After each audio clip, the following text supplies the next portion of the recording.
ദൈവത്തിന് സ്തോത്രം. ജീസസ് ഫാമിലിയുടെ ഈ ആരാധനയിലേക്ക് നിങ്ങൾക്കെല്ലാവർക്കും സ്വാഗതം. ഇന്നത്തെ എൻ്റെ സന്ദേശം നിങ്ങളുടെ ജീവിതത്തിൽ ഒരു കോളിളക്കം ഉണ്ടാക്കട്ടെ, ദൈവത്തോട് ചേർന്ന് നടക്കാൻ വലിയൊരു ആഗ്രഹം ഉണ്ടാകട്ടെ എന്നുള്ള പ്രാർത്ഥനയോടുകൂടെ അബ്രഹാമിൻ്റെ ജീവിതം നാം പഠിക്കുകയാണ്. കഴിഞ്ഞ 2 ദിവസങ്ങളിൽ നാം ചിന്തിച്ചു, അബ്രഹാമിനെ ദൈവം എന്തുകൊണ്ട് വിളിച്ചു, 2 അബ്രഹാം എങ്ങനെ ദൈവത്തിൻ്റെ കൂടെ നടന്നു. ഇന്ന് നമുക്ക് ശ്രദ്ധിക്കാം ലോത്തിനെ പറ്റിയും അബ്രഹാമിനെ പറ്റിയും. 13-ാം അധ്യായം, ഉൽപ്പത്തി പുസ്തകം 13-ാം അധ്യായം നാം ശ്രദ്ധിച്ചു. അബ്രഹാം താഴോട്ട് പോയി, പക്ഷേ മുകളിലേക്ക് കയറി വന്നു.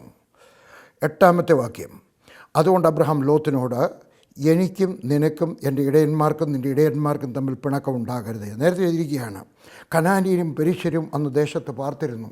അവർക്കൊരാഗ്രഹം, അബ്രഹാമിനൊരാഗ്രഹം, ഞാൻ കാരണം എൻ്റെ ദൈവത്തിന് എനിക്ക് ധനനഷ്ടം ഉണ്ടായാലും വേണ്ടിയില്ല, എനിക്ക് മറ്റെന്തെങ്കിലുമൊക്കെ പ്രയാസം ഉണ്ടായാലും വേണ്ടിയില്ല, എൻ്റെ ദൈവത്തിൻ്റെ നാമമഹത്വം വിടാൻ പാടില്ല. എവനാണോ ക്രിസ്ത്യാനി, എവനാണോ ഹാലേലൂയ പറയുന്നത്, എവനാണോ പ്രൈസ് ദി ലോർഡ് പറയുന്നത് എന്ന് പറയാൻ ഇടയായിത്തരുമെന്ന് വിചാരിച്ചിട്ട് അവൻ പറഞ്ഞു, നമ്മുടെ ദാസന്മാർ തമ്മിൽ, നിൻ്റെ ഇടയന്മാർക്ക് തമ്മിൽ പിണക്കം ഉണ്ടാകരുതേ.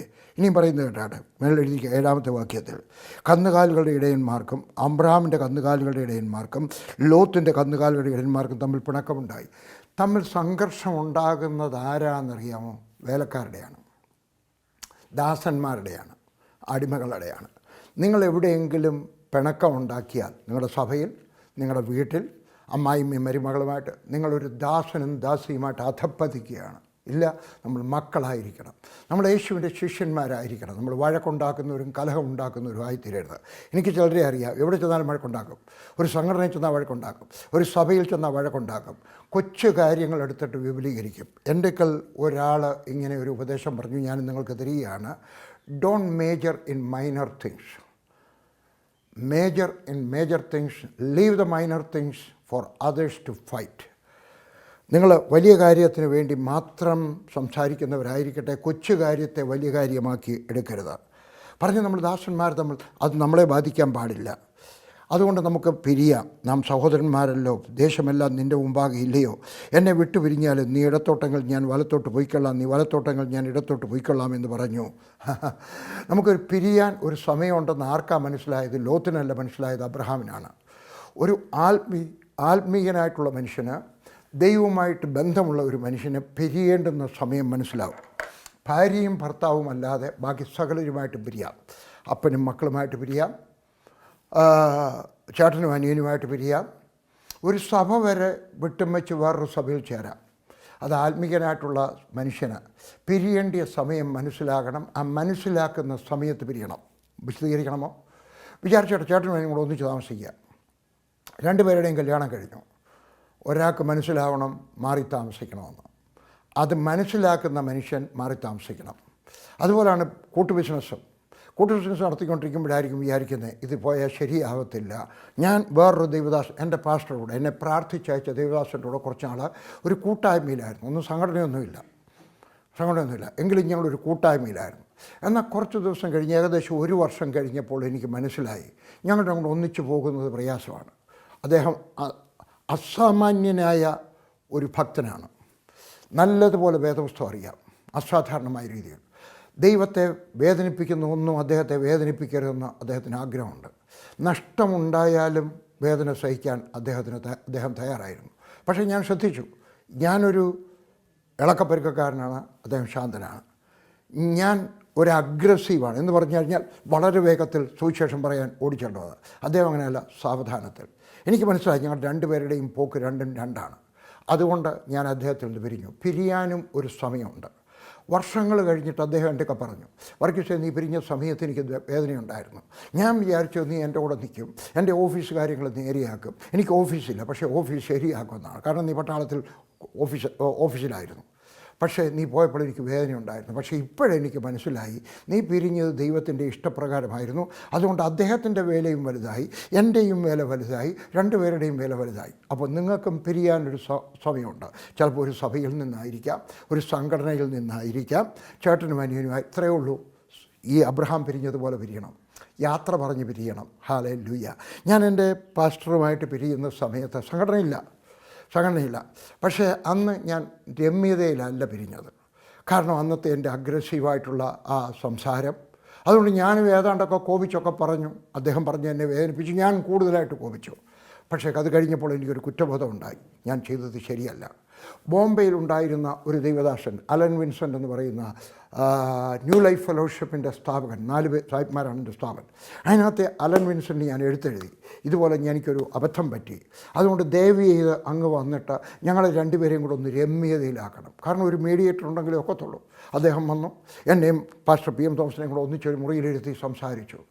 എന്നിട്ട് എൻ്റെ ചോദിച്ചു, എന്താ പറ്റിയത്? ഞാൻ എൻ്റെ തെറ്റ് സമ്മതിച്ചു. നീയും തെറ്റുകാരനാന്ന് പറഞ്ഞ കാര്യം നടക്കത്തില്ല, പിന്നെ രമ്യതയിലാകത്തില്ല. ഞാൻ അലൻ മിനിസ്റ്റർ പറഞ്ഞു, നീ കാണിച്ചോ തെറ്റിപ്പോയി, ക്ഷമ ചോദിച്ചാട്ടെ. ഞാൻ പാസ്റ്ററുടെ കാല് പിടിച്ച് മുട്ടയിൽ ഇങ്ങനെ പിടിച്ചുകൊണ്ട് ക്ഷമ ചോദിച്ചു. അദ്ദേഹം കെട്ടിപ്പിടിച്ചിട്ട് പറഞ്ഞു, നീ എൻ്റെ മകനാണ്, ഞാൻ ക്ഷമിക്കുന്നു. പക്ഷെ വൈകുന്നേരമായപ്പോൾ എനിക്ക് മതിയായില്ല. കാരണം ഞാൻ പരസ്യമായിട്ടാണ് അദ്ദേഹത്തിൻ്റെ മർക്കടമുഷ്ടിയോടെ സംസാരിച്ചത്. അതുകൊണ്ട് വൈകുന്നേരം കൺവെൻഷനാണ്. എൻ്റെ കൂടെയുള്ള സുവിശേഷ വേലക്കാരും അദ്ദേഹത്തിൻ്റെ കൂടെയുള്ള സുവിശേഷ വേലക്കാരോട് ഒന്നിച്ചു കൂടിയിരിക്കുകയാണ്. ഞാൻ അവിടെ വെച്ച് പരസ്യമായിട്ട് എഴുന്നേറ്റ് നിന്ന് അദ്ദേഹത്തിൻ്റെ ക്ഷമ ചോദിച്ചു. തീർന്നില്ല, വർഷങ്ങൾ കുറേയേറെ കഴിഞ്ഞു. ഞങ്ങളുടെ പാസ്റ്റർമാരുടെ ഒരു ലീഡേഴ്സ് മീറ്റിംഗ് അടക്കുകയാണ്. 1000 സുവിശേഷ വേലക്കാർ എൻ്റെ സംഘടനയുടെ മാത്രമുണ്ട്. അദ്ദേഹത്തെ ഞാൻ പ്ലാറ്റ്ഫോമിലോട്ട് വിളിച്ചു. അദ്ദേഹത്തിൻ്റെ ഷൂസ് ഞാൻ തുടച്ചു. പറഞ്ഞോളൂ, വെള്ളമില്ല, വെള്ളം കൊണ്ട് കഴുകാനുള്ള മാർഗ്ഗമില്ല, അതുകൊണ്ട് ഞാൻ കാല് കഴുകാനുമുണ്ട്. അത് പരസ്യമായിട്ട്.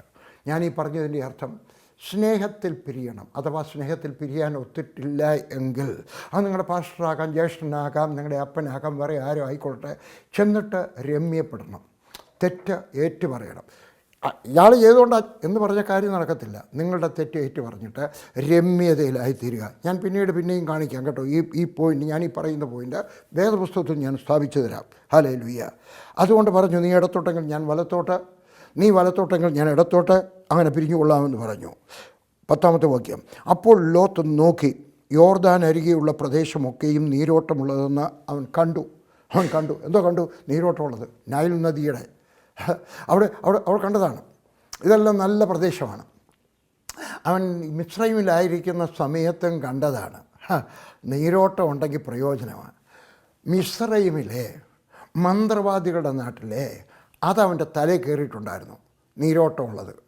അതുകൊണ്ട് അവൻ പറഞ്ഞു, ഇതെല്ലാം ഞാൻ എടുത്തോളാം, നീരോട്ടമുള്ളതെല്ലാം. അച്ചായന് ഈ കുന്നും പുറമൊക്കെ എടുത്താട്ടെ, ഈ കുറച്ച് പാറകളൊക്കെ ഇല്ലേ, നല്ല വലിയ പാറയാണ്, എടുത്താട്ടെ. അതുകൊണ്ട് അവൻ എടുത്തു. എന്നിട്ട് അവൻ കിഴക്കോട്ട് യാത്രയായി. ലോത്ത് കിഴക്കോട്ട് യാത്രയായി, നീരോട്ടമുള്ള സ്ഥലത്ത്. ഞാൻ വേദപുസ്തകം പഠിച്ച സമയത്ത് പണ്ട് ഒരിക്കൽ പറഞ്ഞതാണ്, കിഴക്കോട്ട് പോയവർ ഒത്തിരി പേരുണ്ടായിരുന്നു. ആരൊക്കെയാണ് പോയത്? ആദാമും ഹവ്വായും. 3-ാം അധ്യായത്തിൻ്റെ അവസാനത്തെ വാക്യം. ദൈവം ഏദൻ തോട്ടത്തിൻ്റെ കിഴക്ക് ദൈവദൂതന്മാരെയാക്കി. കാരണം ആദാമും ഹവ്വായും പോയത് കിഴക്കോട്ട്. പിന്നെ കുറച്ച് കഴിഞ്ഞിട്ട് കയീൻ പോയത് കിഴക്കോട്ട്. പിന്നെ കുറച്ചുകൂടെ കഴിഞ്ഞ് വെച്ച് നോഹയുടെ മക്കൾ 10-ാം അധ്യായത്തിൻ്റെ അവസാന ഭാഗത്ത് അവരും പോയത് കിഴക്കോട്ട്. 11-ാം അധ്യായത്തിൻ്റെ 2-ാമത്തെ വാക്യത്തിൽ അവരുടെ തലമുറകൾ ഒത്തിരി വലുതായി, നോഹയുടെ മക്കൾ പോയതില്ല. ഇതുവരെ അവൻ ചിന്തിക്കുകയാണ്, നീരോട്ടമുള്ള പ്രദേശമാണെങ്കിൽ എനിക്ക് നല്ലതുപോലെ പോച്ചയൊക്കെ കിട്ടും, എൻ്റെ ആടുകളൊക്കെ കനത്തതായിരിക്കും, അച്ചായൻ്റെ ആടുകളൊക്കെ ക്ഷീണിച്ചാലും വേണ്ടിയില്ല, എൻ്റെ ആടുകളൊക്കെ നന്നായിരിക്കട്ടെ. 2-ാമത്തെ കാര്യം, ഞങ്ങളുടെ അപ്പച്ചന്മാരെല്ലാം പോയത്, ആദാം വല്യപ്പച്ചൻ പോയത്, കയീൻ വല്യപ്പച്ചൻ പോയത്, നോഹയുടെ മക്കൾ അപ്പച്ചന്മാർ പോയത്, പിന്നീട് വന്ന അപ്പച്ചന്മാരും പോയത് കിഴക്കോട്ട്. അതുകൊണ്ട് എൻ്റെ പൂർവികന്മാർ പോയിടത്തോട്ട് ഞാനും പോകത്തുള്ളൂ. ഇനിയും പറയുന്നത് കേട്ടാട്ടെ. ലോത്തിന് എന്ത് പറ്റിയെന്നറിയാമോ? കിഴക്കോട്ട് പോയി, അപ്പച്ചന്മാർ പോയിടത്തോട്ട് പോയി. എന്ത് സംഭവിച്ചെന്നറിയാമോ?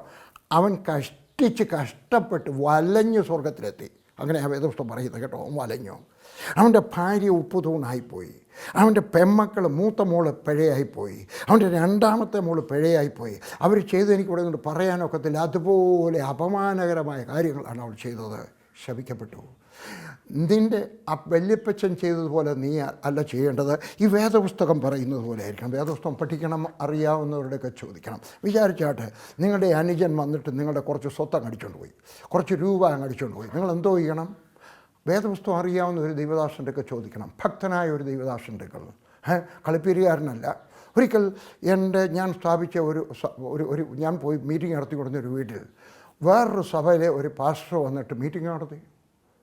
അത് കഴിഞ്ഞപ്പോൾ ഞങ്ങളുടെ കൂടെ ഒരു പ്രായമുള്ള അപ്പച്ചൻ വന്നിട്ടുണ്ടായിരുന്നു നാട്ടിൽ നിന്ന്. ഒരു 10-60 വയസ്സ് കൂടുതലുണ്ട് പ്രായമുള്ള. എനിക്ക് വലിയ സന്തോഷമായി, കാരണം ഞങ്ങളെല്ലാവരും ചെറുപ്പക്കാരാണ്. ഞാനതിനകത്ത് പ്രായമുള്ള മനുഷ്യൻ, ബാക്കിയുള്ളവരൊക്കെ എന്നേക്കാൾ ചെറുപ്പമാണ്. അപ്പോൾ പ്രായമുള്ള ഒരു അപ്പച്ചനുണ്ടല്ലോ, അഭിപ്രായം ചോദിക്കാമല്ലോ. ഞാൻ അദ്ദേഹത്തിന് ചോദിച്ചു, എന്താ പറയുന്നത്? എൻ്റെയൊക്കെ പറഞ്ഞ അതിവിശുദ്ധി പാപമാണ്, അതുകൊണ്ട് അവൻ്റെ 4 വീട്ടിൽ കയറണം. ഞാൻ അദ്ദേഹം പറഞ്ഞു സ്വീകരിച്ചില്ല. അതുകൊണ്ട് ആരുടെക്കൽ അഭിപ്രായം ചോദിക്കണം? പ്രായമുള്ളവരല്ല, 27 വർഷമായിട്ട് മാനസാന്തരപ്പെട്ട് നടക്കുന്നവരല്ല, ഭക്തനായ ക്രിസ്തുവിൻ്റെ ഭാവം വേണമെന്ന് ആഗ്രഹമുള്ള ഒരു വ്യക്തിയെടുക്കൽ ചോദിക്കണം. ഈടെ വലിയപ്പച്ചന്മാർ പോയിടത്തോട്ട് പോയി. എന്നിട്ട് എന്ത് പറ്റി? കുടുംബം മുഴുവൻ നശിച്ചു പോയി. ലോത്ത് മാത്രം കഷ്ടിച്ച് സ്വർഗത്തിലെത്തിച്ചേർന്നു. ആരുടെ കുഴപ്പം? ലോത്തിൻ്റെ കുഴപ്പം. അവൻ്റെ കണ്ണ് അവനെ അപഹരിച്ചു, അവനെ ചതിച്ചു. ഞാൻ ധനവാൻ്റെയും ലാസറിൻ്റെയും കഥ ശ്രദ്ധിക്കുകയായിരുന്നു. ധനവാൻ മരിച്ചു. അയാൾ വലിയ ധനവാനായിരുന്നു. പള്ളിയൊക്കെ പണിയിപ്പിച്ചു കൊടുത്തതുകൊണ്ടും കുരിശുമൂട് പണിത് കൊടുത്തതുകൊണ്ടും PG വർഗീസിന് 1000 രൂപ അയച്ചതുകൊണ്ടൊക്കെ അയാൾ സ്വർഗത്തിൽ ഇല്ല. അയാൾ പോയത് നരകത്തിലായിരുന്നു. എന്നാൽ ഈ ലാസർ എന്ന് പറയുന്ന കുഷ്ഠരോഗി, അവൻ ദശാംശം കൊടുക്കാൻ വേണ്ടി കാണത്തില്ല. കൊടുത്ത് കാണുമായിരിക്കാം, എനിക്കറിഞ്ഞുകൂടാ. അവന് പള്ളിയിൽ പോയാൽ അവനെ കയറ്റത്തില്ല. പക്ഷേ അവൻ മുറ്റത്തിരിക്കുകയാണ്. അവൻ ചെന്നത് അബ്രഹാമിൻ്റെ വടിയിൽ സ്വർഗത്തിലായിരുന്നു. അവിടെ ആയിരിക്കുന്ന സമയത്ത് ധനവാൻ നോക്കി മേളിൽ നിന്ന്, എടാ ആ കുഷ്ഠരോഗി എൻ്റെ വീട്ടിൽ ഭിക്ഷ ചോദിച്ചുകൊണ്ടിരുന്നവൻ ഇല്ലയോ, അവനല്ലയോ ഇരിക്കുന്നത്? അവൻ പറഞ്ഞു, പിതാവേ, അപ്പച്ചാ, യേശു ദൈവമേ, അവൻ അവിടെയും ഞാൻ ഇവിടെയും അല്ല, തെറ്റിപ്പോയി കാണും. ഞാൻ അവിടെയും നീ ഇവിടെ, അവൻ ഇവിടെയല്ല ഇരിക്കട്ടെ. അല്ല, അബ്രഹാം പിതാവ് പറഞ്ഞു, സ്വർഗസ്ഥനായ ദൈവം പറഞ്ഞു, അല്ല, അവിടെ ചെയ്ത് അനുസരിച്ചിട്ടൊന്നും അല്ല കേട്ടോ. അവൻ കഷ്ടം അനുഭവിച്ചു. ആ സമയത്ത് അവൻ എന്നെ വിളിച്ചു, അതുകൊണ്ട് അവനിവിടെ വന്നു. നീ സുഖം അനുഭവിച്ചു, ആ സമയത്ത് എന്നെ അറിഞ്ഞില്ല, അതുകൊണ്ട് നീ അവിടെ കിടക്കുകയാണ്. അന്നേരം ഈ ധനവാൻ ഒരു അഭ്യർത്ഥന ചെയ്തു. എനിക്ക് 3-4 സഹോദരന്മാരുണ്ട്, അവരും എന്നെ പോലാണ്. അവരും തിന്നു കുടിച്ചൊക്കെ ജീവിക്കുകയാണ്. വെള്ളിയാഴ്ച പള്ളി പോകത്തേ ഉള്ളൂ, പള്ളി പണിയിച്ച് കൊടുക്കത്തേ ഉള്ളൂ. ദൈവമായിട്ട് അനുഭവമില്ല, മാനസാന്തരപ്പെട്ടിട്ടില്ല. അതുകൊണ്ട് എവനെ അങ്ങോട്ട് അയച്ചാട്ടെ, എവൻ ചെന്നിട്ട് അവരുടെയൊക്കെ സുവിശേഷം പറയാമെങ്കിൽ അവർ രക്ഷിക്കപ്പെടും. അതുകൊണ്ട് അവനെ അയച്ചാട്ടെ. ഈ ധനവാൻ്റെ ആഗ്രഹം, എൻ്റെ ഭൂമിയിലുള്ള അനിയന്മാരാരും ഇങ്ങോട്ട് വരല്ലേ. ഇവിടെയുള്ള അച്ചായന്മാർ പറയുന്നത് എന്തുമായിരിക്കും എന്നറിയാം? ഞങ്ങളുടെ വലിയച്ചായൻ എങ്ങോട്ട് പോയോ ഞങ്ങൾക്കും അങ്ങോട്ട് പോയാൽ മതി. അനേകം പേര് പറയുന്നത് ഞാൻ കേട്ടിട്ടുണ്ട്. എൻ്റെ വലിയപ്പച്ചനെ കുഴിച്ചിട്ടിടത്ത് തന്നെ കുഴിച്ചിട്ടാൽ മതി, എൻ്റെ അപ്പനെ കുഴിച്ചിട്ടിടത്ത് തന്നെ കുഴിച്ചിട്ടാൽ മതി, എൻ്റെ ചേട്ടനെ കുഴിച്ചിട്ടാൽ. അല്ല, ജ്യേഷ്ഠൻ്റെ പുറകെ അല്ല പോകേണ്ടത്, അബ്രഹാമിൻ്റെ ദൈവത്തിൻ്റെ പുറകെ പോകണം. ഇവിടെ അബ്രഹാം ഒരു തീരുമാനമെടുത്തു. ബാക്കിയുള്ളവരൊക്കെ കിഴക്കോട്ട് പോട്ടെ, ലോത്ത് കിഴക്കോട്ട് പോയി. അതിൻ്റെ അർത്ഥം അവൻ പടിഞ്ഞാറോട്ട് പോയി. അല്ല, അങ്ങനെയല്ല അതിൻ്റെ ആത്മീയ അർത്ഥം. അവൻ വ്യത്യസ്തനായിട്ട് ജീവിച്ചു.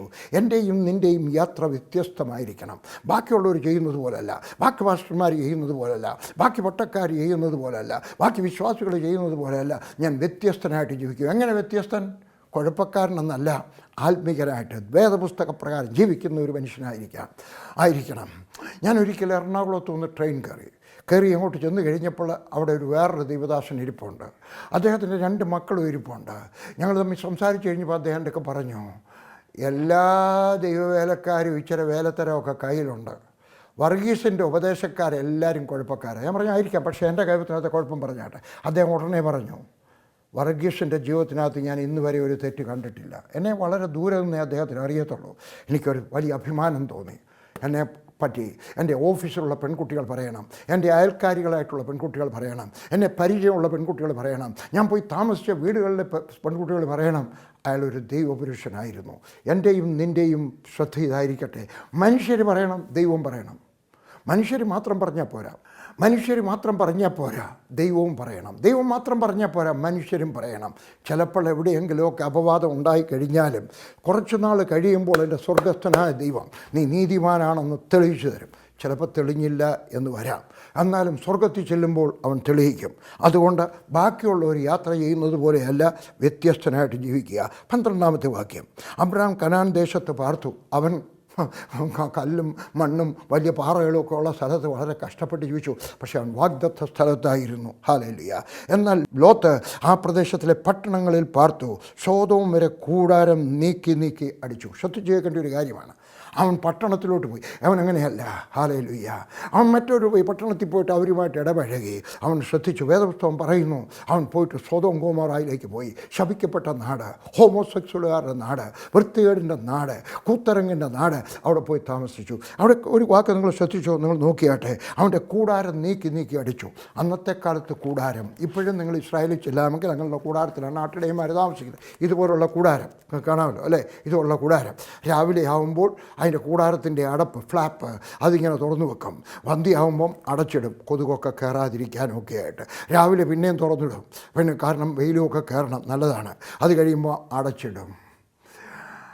അവിടെ ഈ കൂടാരം സോതോമിൻ്റെ അടുക്കലോട്ട് ചെന്നിട്ട് ആ കൂടാരത്തിൻ്റെ വാതിലിൻ്റെ ഫ്ലാപ്പ് തുറന്നിട്ടു. അവൻ്റെ മക്കൾ എന്തോ കണ്ടു, അവിടുത്തെ കൂത്തരങ്ങ് കണ്ടു, അവിടുത്തെ വൃത്തികേട് കണ്ടു, അവിടുത്തെ ചെറുപ്പക്കാരും ആൺപിള്ളേരും പെൺപിള്ളേരും കൂടെ കെട്ടിപ്പിടിച്ച് നടക്കുന്നത് കണ്ടു.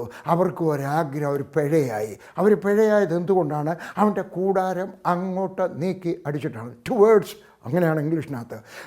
He pitched his tent towards സോതോമിലേക്ക് അതിൻ്റെ വാതിൽ തുറന്നു. നിങ്ങൾ എൻ്റെ ശബ്ദം കേൾക്കുന്ന അപ്പച്ച, എൻ്റെ ശബ്ദം കേൾക്കുന്ന ലോത്തെ, എൻ്റെ ശബ്ദം കേൾക്കുന്ന അബ്രഹാമേ, എൻ്റെ ശബ്ദം കേൾക്കുന്ന വേറെ ആരെങ്കിലുമൊക്കെ നിങ്ങളുടെ പേര് പറഞ്ഞിട്ട് പറയുകയാണ്, നിങ്ങളുടെ കൂടാരത്തിൻ്റെ, നിങ്ങളുടെ വീടിൻ്റെ വാതിൽ പാപത്തിലെങ്കിലേക്ക് തുറന്നിടരുത്. നിങ്ങളുടെ ടെലിവിഷനകത്ത് എന്തോ കാണുന്നറിയാമോ? 1983 ഞാൻ ആദ്യം കുവൈറ്റിൽ പോയത്. അത് കഴിഞ്ഞിട്ട് ഞാൻ 85 അവിടെ ചെന്ന് കഴിഞ്ഞപ്പോൾ അവരെൻ്റെ മെസ്സേജ്, എൻ്റെ നേരത്തെ പോയ സന്ദേശത്തിൻ്റെ എല്ലാം വീഡിയോ ടേപ്പ് തന്നു. ഞാൻ പറഞ്ഞു, എൻ്റെ ഈ ടെലിവിഷനും ഇല്ല, വീഡിയോ പ്ലെയറും ഇല്ല. അവരൊരു വീഡിയോ പ്ലെയർ തന്നു. തന്നെയല്ല, ഒരു ടെലിവിഷൻ വാങ്ങിക്കാനുള്ള രൂപ തന്നു. ഞാൻ തിരിച്ചു വന്ന് കഴിയുമ്പോൾ ഒരു ടെലിവിഷൻ വാങ്ങിച്ചു. വീട്ടിൽ കൊണ്ടുവച്ച് വെച്ച് ഞാൻ എൻ്റെ മക്കളുടെയൊക്കെ പറഞ്ഞു, നോക്കിയ മക്കളെ, ദൈവം നമ്മളോട് കരുണ കാണിച്ചു. ഞാനൊരു പട്ടാളം വർഗീസാണ്. ഒരു പട്ടാളത്തിലെ ഹവൽദാർക്കായിരുന്നു. നമുക്കൊരു ദൈവം ഇതാ ഒരു വലിയ നല്ല ടെലിവിഷൻ തന്നിരിക്കുന്നു. അന്ന് പണക്കാർക്ക് മാത്രമേ ഉള്ളൂ ടെലിവിഷൻ. ഞാൻ 1986 കേട്ടോ. ഞാൻ പറഞ്ഞു, ദൈവം നമുക്കൊരു ടെലിവിഷൻ തന്നിരിക്കുന്നു, അതുകൊണ്ടൊരു കാര്യം ചെയ്യണം, യേശു കൂടെ ഇരുന്നാൽ കാണുന്ന പ്രോഗ്രാം മാത്രമേ ഇത് കാണാവൂ. ഇനിയും പറയുന്നത് കേട്ടാട്ടെ, നിൻ്റെ സമൃദ്ധിയുടെ കാലത്ത്, നിൻ്റെ സമ്പത്തിൻ്റെ കാലത്ത്, നിൻ്റെ വീട് വലുതായി കഴിയുമ്പോൾ, നിൻ്റെ പേഴ്സിൻ്റെ ഖനം കൂടി കഴിയുമ്പോൾ പാപത്തിങ്കിലേക്ക് പോകരുത്, വിശുദ്ധ ജീവിതം നയിക്കണം. ഹല്ലേലൂയ. ഇവിടെ അവൻ എന്ത് പറ്റി? ഹല്ലേലൂയ. അവൻ പാപത്തിങ്കിലേക്ക് പോയി. അവിടെ പട്ടണത്തിനകത്തോട്ട് കയറി ചെന്നു. പിന്നീട് നമുക്ക് കാണാം അവിടെ ചെന്നിട്ട് എന്ത് സംഭവിച്ചു, പിന്നീട് ഒരു ദിവസം അതിനെപ്പറ്റി പറയാം. ഹല്ലേലൂയ. അവിടുത്തെ ആളുകളോ, 13ാമത്തെ വാക്യം, സോദോം നിവാസികൾ ദുഷ്ടന്മാരും യഹോവയുടെ മുമ്പാകെ മഹാഭാവികളുമായിരുന്നു. അവിടെ അടയ്ക്കാണ് പോയത്. നിങ്ങളൊരു വീട് വെക്കുന്ന സമയത്ത് നിങ്ങൾ ശ്രദ്ധിക്കണം, എവിടെയാണ്? അധർമ്മികളുടെ ഇടയിലാണോ നിങ്ങൾ വീട് വയ്ക്കുന്നത്? അയ്യോ വൃത്തികേട് അല്ല, വളരെ ശ്രദ്ധിച്ച് ഭക്തരെ, അവർ ഹിന്ദുക്കളായിരിക്കാം, മുസ്ലിങ്ങളായിരിക്കാം, ആരോ ആയിക്കോട്ടെ, നല്ല മനുഷ്യരുടെ നെയ്ബർഹുഡ് നിങ്ങൾ തേടി എടുക്കണം. ഹല്ലേലൂയ. നല്ല മനുഷ്യരുടെ ഇടയിൽ. ഹല്ലേലൂയ. ലോത്ത് അബ്രഹാമിന് ഭാവമായിരുന്നു. ലോത്ത് 14, ലോത്ത് അബ്രഹാമിനെ വിട്ടു പിരിഞ്ഞ ശേഷം യഹോവ അബ്രഹാമിനോട് അരുളി ചെയ്തത്, തലപൊക്കി നീ ഇരിക്കുന്ന സ്ഥലത്തു നിന്നും വടക്കോട്ടും തെക്കോട്ടും കിഴക്കോട്ടും പടിഞ്ഞാറോട്ടും നോക്കുക. ഇത് വായിക്കുമ്പോൾ ഞാൻ സന്തോഷിക്കും. ഞാൻ 10ാം കോട്ടിരിക്കുമ്പോഴാണോ കട്രായിലിരിക്കുമ്പോഴാണ് ഞാനിത് പഠിച്ചത്. എവിടെയാണ് ലോത്ത് കൊണ്ടുപോയത്? കിഴക്കോട്ടുള്ള സ്ഥലം കൊണ്ടുപോയി, ബാക്കിയുള്ള പടിഞ്ഞാറോട്ടുള്ള സ്ഥലമാണ് പോയത്.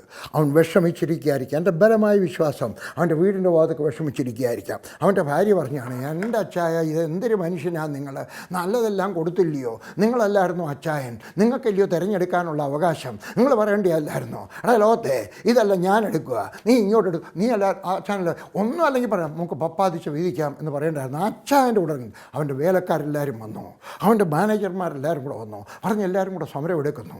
അയ്യോ അവരെല്ലാം കൂടെ പിരിഞ്ഞു പോകാൻ ശ്രമിക്കുക. എന്താ കാര്യം? നമുക്ക് ആടുമാടുകൾക്ക് കന്നുകാലികൾക്ക് പോച്ച കൊടുക്കാൻ സ്ഥലമില്ല, അതെല്ലാം ലോത്ത് കൊണ്ടുപോയി. എന്തൊരു വേണം, സാറിൻ്റെ കൂടെ ഞങ്ങൾ വർക്ക് ചെയ്യത്തില്ല. അവരെല്ലാവരും കൂടെ സ്ട്രൈക്ക് ചെയ്യാൻ തീരുമാനിച്ചു കാണും. ആ സമയത്ത് അവൻ നിരാശനായിട്ട്, നിങ്ങൾ പറഞ്ഞത് ശരിയാണ്, എൻ്റെ ഭാര്യ പറഞ്ഞത് ശരിയാണ്, അവൻ നിരാശനായിട്ട് തലയും കുനിച്ചിരിക്കുന്ന സമയത്താണ് ദൈവം അവൻ്റെയൊക്കെ ചെന്നിട്ട് പറഞ്ഞു, ഹല്ലേലൂയ, അബ്രഹാമിന് തലപൊക്കി നീ ഇരിക്കുന്ന, അവൻ തല കുനിച്ചിരിക്കുകയായിരുന്നു. തലപൊക്കി നോക്കിയാട്ടെ, എൻ്റെ ദൈവം ആരാണെന്നറിയാമോ? കുനിഞ്ഞിരിക്കുന്നവൻ്റെ തല ഉയർത്തുന്നവനാണ്.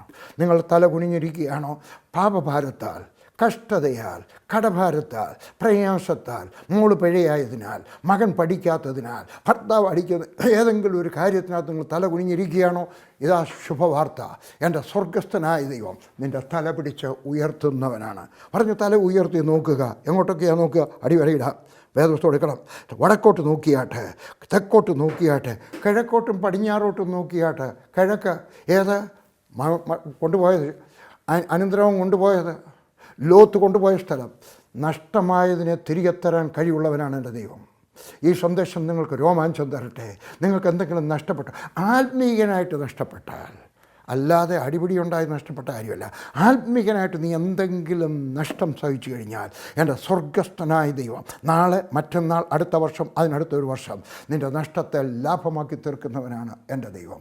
നിന്റെ ലാഭമാണ്. എന്നിട്ട് നോക്കുക, നീ കാണുന്ന ഭൂമിയൊക്കെ ഞാൻ നിനക്ക് നിൻ്റെ സന്തതിക്കും ശാശ്വതമായിട്ട് തരും. എൻ്റെ ദൈവം തരുന്നത് 1 വർഷത്തേക്കല്ല, എൻ്റെ ദൈവം തരുന്ന 9 വർഷത്തേക്കല്ല. എൻ്റെ ദൈവം തരുന്നതായിട്ടുള്ള അനുഗ്രഹം തലമുറകൾക്കുള്ളതാണ്. എൻ്റെ ദൈവം തലമുറകളുടെ ദൈവമാണ്, ശാശ്വതമായി തരും.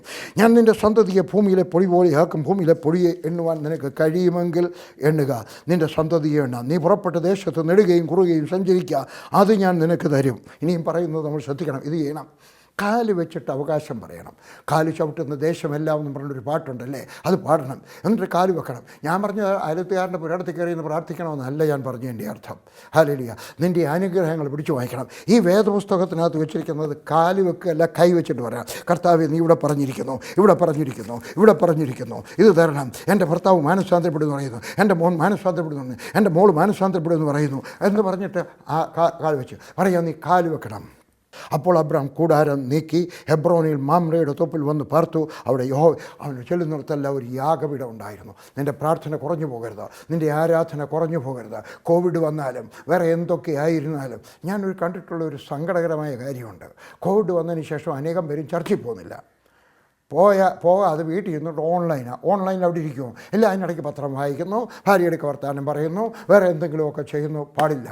ഞാനൊരു തീരുമാനമെടുത്തു. ഹല്ലേലൂയ. ഞാൻ പണ്ട് പറഞ്ഞിട്ടുള്ള ഒരു കൊട്ടേഷൻ പറയാൻ പോകുന്നു, ഞാൻ ഉണ്ടാക്കിയതാണ്. If you are serious with God, God will be serious with you. If you consider God seriously, God will consider U also very seriously എന്ന് പറഞ്ഞു കഴിഞ്ഞാൽ, നീ ദൈവത്തെ ഗൗരവത്തോടെ കണ്ടാൽ, നീ ദൈവത്തെ കണക്കിലെടുത്താൽ, എൻ്റെ സ്വർഗസ്ഥനായ ദൈവം നിന്നെയും ഗൗരവത്തോടെ കാണും. ദൈവം നിന്നെ ഗൗരവത്തോടെ കണക്കിലെടുക്കും. ഹല്ലേലൂയ. അതുകൊണ്ട് അവൻ പോകുന്നിടത്തെല്ലാം. അതുകൊണ്ട് ഞാൻ എന്ത് ചെയ്യുന്നു, ഞാൻ രാവിലെ 8:30 ഞങ്ങളുടെ ഹിന്ദി സർവീസ് തുടങ്ങുന്നത്. ഞാൻ ഓൺലൈനിലാണെങ്കിൽ വീട്ടിലിരിക്കുമ്പോൾ 8:25 ആകുമ്പോൾ ഞാൻ റെഡിയായിട്ട് വരും. ഷർട്ടിടും, ടീഷർട്ട് ഇടത്തില്ല. ടീഷർട്ട് എന്ന് വെച്ചാൽ കുഴപ്പമൊന്നുമില്ല കേട്ടോ. പക്ഷേ എൻ്റെ തീരുമാനമാണ്, വലിയവനായ ഒരു ആളിനെ ഞാൻ കാണാൻ പോവുകയാണെങ്കിൽ ടീഷർട്ട് ഇട്ടുകൊണ്ട് പോകത്തില്ല, മാന്യമായിട്ടുള്ളൊരു ഡ്രസ്സ് ഒരു ഷർട്ടിടും. അതുകൊണ്ട് ഞാനും ഒരു ഷർട്ടിടും, നല്ലപോലെ ഒരു മുണ്ടെടുക്കും. എന്നിട്ട് ഞാൻ അവിടെ ചെന്നിരിക്കും. എൻ്റെ ഫോണിനകത്ത് ഞാൻ ഓൺലൈൻ എടുക്കും, അല്ലെങ്കിൽ കമ്പ്യൂട്ടറിനകത്ത് എടുക്കും. എന്നിട്ട് ഞാൻ അവിടെ ഇരുന്നുകൊണ്ട് കാണും, ആരാധിക്കും. ആളുകൾ ആരാധിക്കുമ്പോൾ എൻ്റെ കൊയർ ടീം പാട്ട് പാടുന്ന സമയത്ത് ഞാൻ ടാമറിൻ്റെ അടുത്ത് കൊട്ടി ആരാധിക്കും. എന്തതിശയമേ ദൈവത്തിൻ സ്നേഹം, എത്ര മനോഹരമേ. ഇരുന്നുകൊണ്ടായിരിക്കാം, നിന്നുകൊണ്ടായിരിക്കാം ഞാൻ ദൈവത്തെ ആരാധിക്കും. അവർ വചനം പറയുന്ന സമയത്ത് ആരെങ്കിലും ആയിരിക്കും. ഞങ്ങളുടെ കോശം എന്ന് പറഞ്ഞൊരു ബ്രദറുണ്ട്, ഞാൻ അദ്ദേഹം സുവിശേഷം പ്രസംഗിക്കുന്ന സമയത്ത് ഞാൻ വേദപുസ്തകം തുറന്ന് നോക്കുമെങ്കിൽ എഴുതിയെടുക്കാൻ ഈ പേന കാണും. ഏതെങ്കിലും ഒരു വാക്യം എനിക്ക് അറിയാൻ വയ്യാത്തൊരു കാര്യം പറയുകയാണെങ്കിൽ ഉടനെ ഞാൻ എഴുതി വരികയും. ഹല്ലേലൂയ. ആരാധന തീരുന്നത് വരെ ഞാൻ എഴുന്നേക്കത്തില്ല, ബാത്റൂമിൽ പോകത്തില്ല, ഭാര്യയുടെ വർത്താനം പറയത്തില്ല, വേറൊന്നുമില്ല. ഇല്ലെങ്കിൽ ഞാൻ രാത്രിവശത്താണ്, ഞങ്ങളുടെ ഒന്നിച്ചിരിക്കും. പറയാവുന്ന കാര്യങ്ങൾ പറയും, അവർ നല്ല പോയിൻ്റ് അല്ലേ, അങ്ങനെയൊക്കെയുള്ള കാര്യങ്ങൾ പറയും. ആരാധന കഴിയുമ്പോഴത്തേക്ക് ഏകദേശം 9:45 ആവും. ഞാൻ ഓടിപ്പോയി, ഞങ്ങൾ 5 മിനിറ്റേ എടുക്കത്തുള്ളൂ. ഓടിപ്പോയിട്ട് ഒരു പാക്കറ്റ് പാല് വാങ്ങിച്ചുകൊണ്ട്, ഞാനും ലില്ലിയും മാത്രമേ ഉള്ളൂ വീട്ടിൽ. ഞങ്ങളുടെ വീട്ടിൽ വേലക്കാരുമില്ല. ഒരു സ്ത്രീ വരും, പാത്രം കഴുകി തറയും തുടച്ചിട്ട് പോകാനായിട്ട് വരും. 45 മിനിറ്റ്, 100 രൂപ. അത് കഴിഞ്ഞ് ഞാൻ ഓടിപ്പോയിട്ട് ഒരു പാക്കറ്റ് പാല് വാങ്ങിച്ചുകൊണ്ട് വരും. 10 മണിയാവുന്നതിന് മുമ്പേ പിന്നെ ഞാൻ വന്നിരിക്കും. കാരണം എൻ്റെ മലയാളം സർവീസ് 10 മണിക്കാണ്. അതിനകത്ത് അവിടെ ഇരിക്കും. ഈ പറഞ്ഞതുപോലെ തന്നെ ഞാൻ ദൈവത്തെ ആരാധിക്കും. തീരുന്നത് വരെ ഞാൻ അനങ്ങത്തില്ല, 12 മണി വരെ. ഞാൻ നിങ്ങളുടെയൊക്കെ പറയുന്നു, നിങ്ങളും ദൈവത്തെ വളരെ സീരിയസ് ആയിട്ട് ഗൗരവത്തോടെ കാണണം. കളിപ്പീരുകാരനായിത്തീരരുത്, അലസനായിട്ടായിത്തീരരുത്. നിൻ്റെ ആരാധന, നിൻ്റെ സ്തോത്രം പറയുന്നത് അലസനായിട്ടായി പോകരുത്. അവൻ്റെ ജീവിതത്തിനകത്ത് എവിടെ പോയിരുന്നാലും അവന് യാഗപീഠം ഉണ്ടായിരുന്നു. യാഗപീഠത്തിന് പൈസ കൊടുക്കണം, ആടിനെ കൊടുക്കണം, അല്ലെങ്കിൽ കാളയെ കൊടുക്കണം. ഹല്ലേലൂയ. അവൻ കൊടുക്കാൻ മനസ്സുള്ളവനായിരുന്നു. Hallelujah, hallelujah. അവിടെ ഇരിക്കുന്ന സമയത്ത് നമ്മൾ 14-ാം അധ്യായത്തിൽ വരികയാണ്. ലോത്തിനെ സോദോം ഗോമോറ കീഴടക്കിയിട്ട് 4 രാജാക്കന്മാർ വന്നിട്ട് 5 രാജാക്കന്മാരെ തോപ്പിച്ച് എല്ലാ സ്വത്തും കൊണ്ടുപോയി. അന്നത്തെ കാലത്ത് സ്വത്തുക്കൾ കൊണ്ടുപോകുക എന്ന് പറഞ്ഞാൽ വൃദ്ധന്മാരെ കൊന്നുകളയും, കുഞ്ഞുങ്ങളെ കൊന്നുകളയും. ബാക്കി ആരോഗ്യമുള്ളവരെ എല്ലാവരെയും പിടിച്ചുകൊണ്ട് പോകും, അല്ലെങ്കിൽ അവരെ ഇവിടെ വിട്ടിട്ട് പോകും, ബാക്കിയുള്ളവരെ വിളിച്ചുകൊണ്ട് പോകും. അവിടുത്തെ സ്വർണം, വെള്ളി, നാൽക്കാലികൾ, ഒട്ടകം, ഇതല്ല നാൽക്കാലികളാണല്ലോ, അല്ല, അതിനെയെല്ലാം കൂടെ കൊണ്ടുപോകും. അങ്ങനെ ലോത്തിനെയും അവൻ്റെ കുടുംബത്തിലെയും സകലത്തിനെയും കൂടെ കൊണ്ടുപോയി. ഹല്ലേലൂയ. 14-ാമത്തെ വാക്യം. തൻ്റെ സഹോദരനെ ബദ്ധനാക്കി കൊണ്ടുപോയി എന്ന് അബ്രാം കേട്ടപ്പോൾ അവൻ തൻ്റെ വീട്ടിൽ ജനിച്ചവരും അഭ്യാസികളുമായ 318 പേരെ കൂട്ടിക്കൊണ്ട് ദാൻ വരെ അവരെ പിന്തുടർന്നു. ആരാണ് ലോത്ത്? അബ്രഹാമിനെ ചതിച്ചിട്ട് പറയേണ്ടതായിരുന്നു, അച്ഛനല്ലയോ എൻ്റെ അപ്പച്ചൻ്റെ ചേട്ടൻ, എൻ്റെ അപ്പച്ചനല്ലയോ, ഒരു കാര്യം ചെയ്തേട്ടെ അപ്പച്ചന് ഇഷ്ടമുള്ളത് എടുത്താട്ടെ, അല്ലെങ്കിൽ നമുക്ക് എന്നാലും അപ്പച്ചൻ എടുത്താട്ടെ. ഇനി പറയുന്നത് കേട്ടാട്ടെ, വേറൊരാളോട് നന്ദി പ്രകടിപ്പിക്കാൻ സൗകര്യമുള്ളപ്പോൾ നന്ദി പ്രകടിപ്പിക്കണം, വാക്കുകൊണ്ടും പ്രവൃത്തി കൊണ്ടും. വീണ്ടും പറയുന്നു, വാക്കുകൊണ്ടും പ്രവൃത്തി കൊണ്ടും. ലോത്ത് അത് ചെയ്തില്ല, അവന് ചതിച്ചിട്ട് പോയതാ.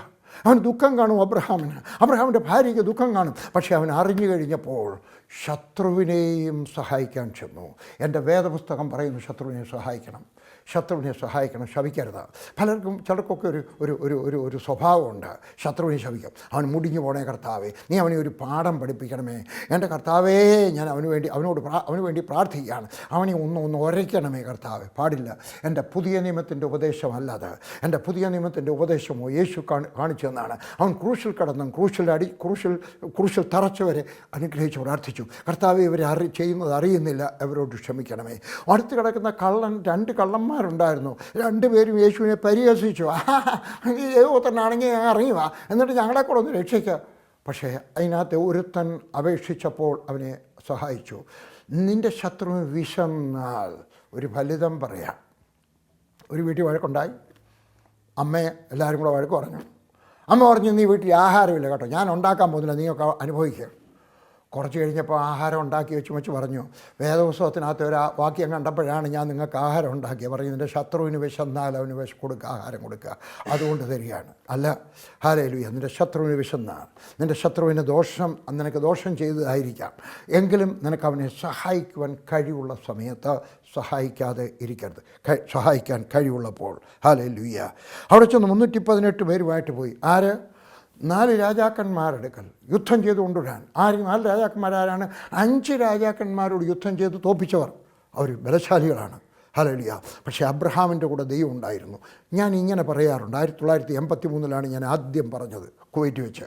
അത് ഞാൻ ഉണ്ടാക്കിയൊരു കൊട്ടേഷനായിരുന്നെന്നോ, അതിന് മുമ്പ് വേറെ ആരെങ്കിലുമൊക്കെ പറഞ്ഞു കാണും. പക്ഷേ ഞാൻ ആരും പറയുന്നത് കേൾക്കാതെ ഞാൻ പറഞ്ഞൊരു കാര്യമാണ്, minority plus God is majority. Majority minus God is minority. ദൈവം നിൻ്റെ കൂടെയുണ്ടെങ്കിൽ നീ ബലഹീനനാണെങ്കിലും നീ ബലശാലിയാണ്. ദൈവം നിൻ്റെ കൂടെയുണ്ടെങ്കിൽ നിനക്ക് വേദപുസ്തകം അറിയാൻ വയ്യ എങ്കിലും നീ ബലശാലിയാണ്. ദൈവം നിൻ്റെ കൂടെയുണ്ടെങ്കിൽ നിനക്ക് സ്വത്ത് കുറവാണെങ്കിലും നീ ബലശാലിയാണ്. ദൈവം ആരുടെ കൂടാണോ ദൈവമുള്ളത് അവരുടെ കൂടെ. അതുകൊണ്ട് അവിടെ ചെന്നു. 16-ാമത്തെ വാക്യം, അവൻ സമ്പത്തൊക്കെയും മടക്കിക്കൊണ്ടുവന്നു. തൻ്റെ സഹോദരനായ ലോത്തിനെയും അവൻ്റെ സമ്പത്തിനെയും സ്ത്രീകളെയും ജനത്തെയും കൂടെ കൊണ്ടുവന്നിട്ട് എല്ലാവരെയും വിടുവിച്ചു. അവൻ കൊണ്ടുവന്നു. നിങ്ങൾ ആരെയെങ്കിലും സഹായിക്കാൻ കഴിവുള്ളപ്പോൾ സഹായിക്കണം, നാളെ എന്ന് പറയരുത്. കിട്ടുന്ന അവസരമാണിത്. നിൻ്റെ ശത്രുവിന് വേണ്ടി, നിൻ്റെ മിത്രത്തിന് വേണ്ടി എന്തെങ്കിലുമൊക്കെ ചെയ്യാൻ കഴിയുമോ? 318 പേര്. ഇവരാരാണ്? പടയാളികളല്ല, അവൻ്റെ വീട്ടിൽ ജനിച്ചവരാണ്. ഞാൻ കട്രായിലായിരിക്കുന്ന സമയത്താണ് ഈ വാക്യം എന്നെ പഠിപ്പിച്ചത്, ദൈവം എന്നെ പഠിപ്പിച്ചത്. നിൻ്റെ ഒരു ദൈവദാസം വന്നപ്പം വേറൊരു സംഘടനയിലെ ഒരു മിടുക്കന് അയാളെ കൂടി ഇങ്ങനെ ചേർത്ത് പിടിച്ചു. എന്നിട്ട് പതുക്കെ നമ്മുടെ കൂടെ ആക്കണം. നല്ല അഭിപ്രായമാണെന്ന് തോന്നി. എനിക്കൊരു ബലമായിരിക്കും. കഴിവുള്ള മനുഷ്യനാണ്, നല്ല ഹിന്ദിക്കാരൻ, നല്ല ഇംഗ്ലീഷ്, വേദപുസ്തകം അറിയാം, പ്രസംഗിക്കാൻ അറിയാം, പാട്ട് നല്ല സൂപ്പർ. ഞാൻ എടുത്തില്ല. എന്താ കാര്യം? ദൈവം എന്നെ പഠിപ്പിച്ചു, നിൻ്റെ വീട്ടിൽ പിറന്നവരെ എടുത്താൽ അവർ നിന്നോട് വിശ്വസ്തരായിരിക്കും. അല്ലെങ്കിൽ ഈ 318 പേരെ വിളിക്കുന്ന പറയും, സാറേ ഞങ്ങൾ പോയാലെങ്ങനെ? അവരെ 5 രാജാക്കന്മാരെ തോൽപ്പിച്ചത് അവർ നമ്മളെ ഈയലിനെ തല്ലിക്കൊല്ലുന്ന പോലെ കൊന്നുകളയും സാറേ. ഇല്ല, അവർ പോയി. എന്താ കാര്യം? വീട്ടിൽ പിറന്നവർ. നിങ്ങൾ എൻ്റെ സംഘടനയിൽ വന്നാട്ടെ, എൻ്റെ സംഘടനയിൽ പാസ്റ്റേഴ്സ് മീറ്റിങ്ങിന് കൂടിയാട്ടെ. വേറൊരു സംഘടന ഞാൻ ആളിനെ എടുത്തിട്ടില്ല, വേറൊരാൾ സ്ഥാപിച്ച സഭ എടുത്തിട്ടില്ല, വേറൊരാൾ പണിയിച്ച കെട്ടിടം എൻ്റെ ആളുകൾ കൊണ്ടുപോയിട്ടുണ്ട്. അഥവാ എവിടെയെങ്കിലും ആരെങ്കിലും കണ്ടാൽ ഞാൻ അറിയാതെ എടുത്തതാണ്. ഞാൻ എടുത്തതല്ല, ഞാൻ എടുക്കത്തില്ല. ചിലരെടുത്തപ്പോൾ ഞാൻ സമ്മതിക്കേണ്ടി വന്നിട്ടുണ്ട്. പക്ഷേ അവരുടെയൊക്കെ ചോദിച്ചാൽ അറിയാം അവരെടുത്തത് മണ്ടത്തരമായിപ്പോയെന്ന്.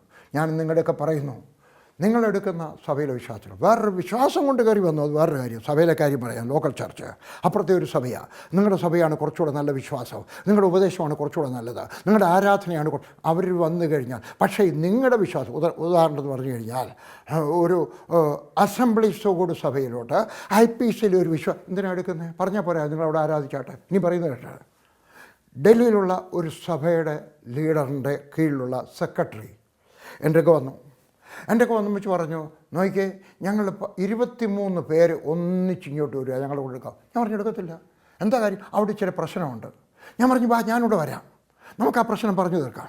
നിങ്ങളെ ഞാൻ രമ്യതയാക്കാം. ഞാൻ എടുത്തില്ല. 23 പേര് എൻ്റെ കൂടെ വരികയാണ്. എടുത്തില്ല. ഞാൻ നിങ്ങളുടെയൊക്കെ പറയുന്നു, നിങ്ങളുടെ വീട്ടിൽ പറഞ്ഞവരായിരിക്കട്ടെ, നിങ്ങളുടെ സഭയിൽ നിങ്ങൾക്ക് തലവേദന കുറവായിരിക്കും. അല്ലെങ്കിൽ വരുന്നവർ നിങ്ങൾക്ക് എന്തെങ്കിലും ഒരു കാലത്ത് തലവേദനയായിരിക്കും. എൻ്റെ കൂടെയുള്ള സുവിശേഷ വേലക്കാർക്ക് ഞാനൊരു കർണക്കുറ്റി ചെള്ളയ്ക്ക് ഒരു അടി അടിച്ചാലും അവരെന്നെ തിരിച്ചടിക്കത്തില്ല. എന്താ കാര്യം?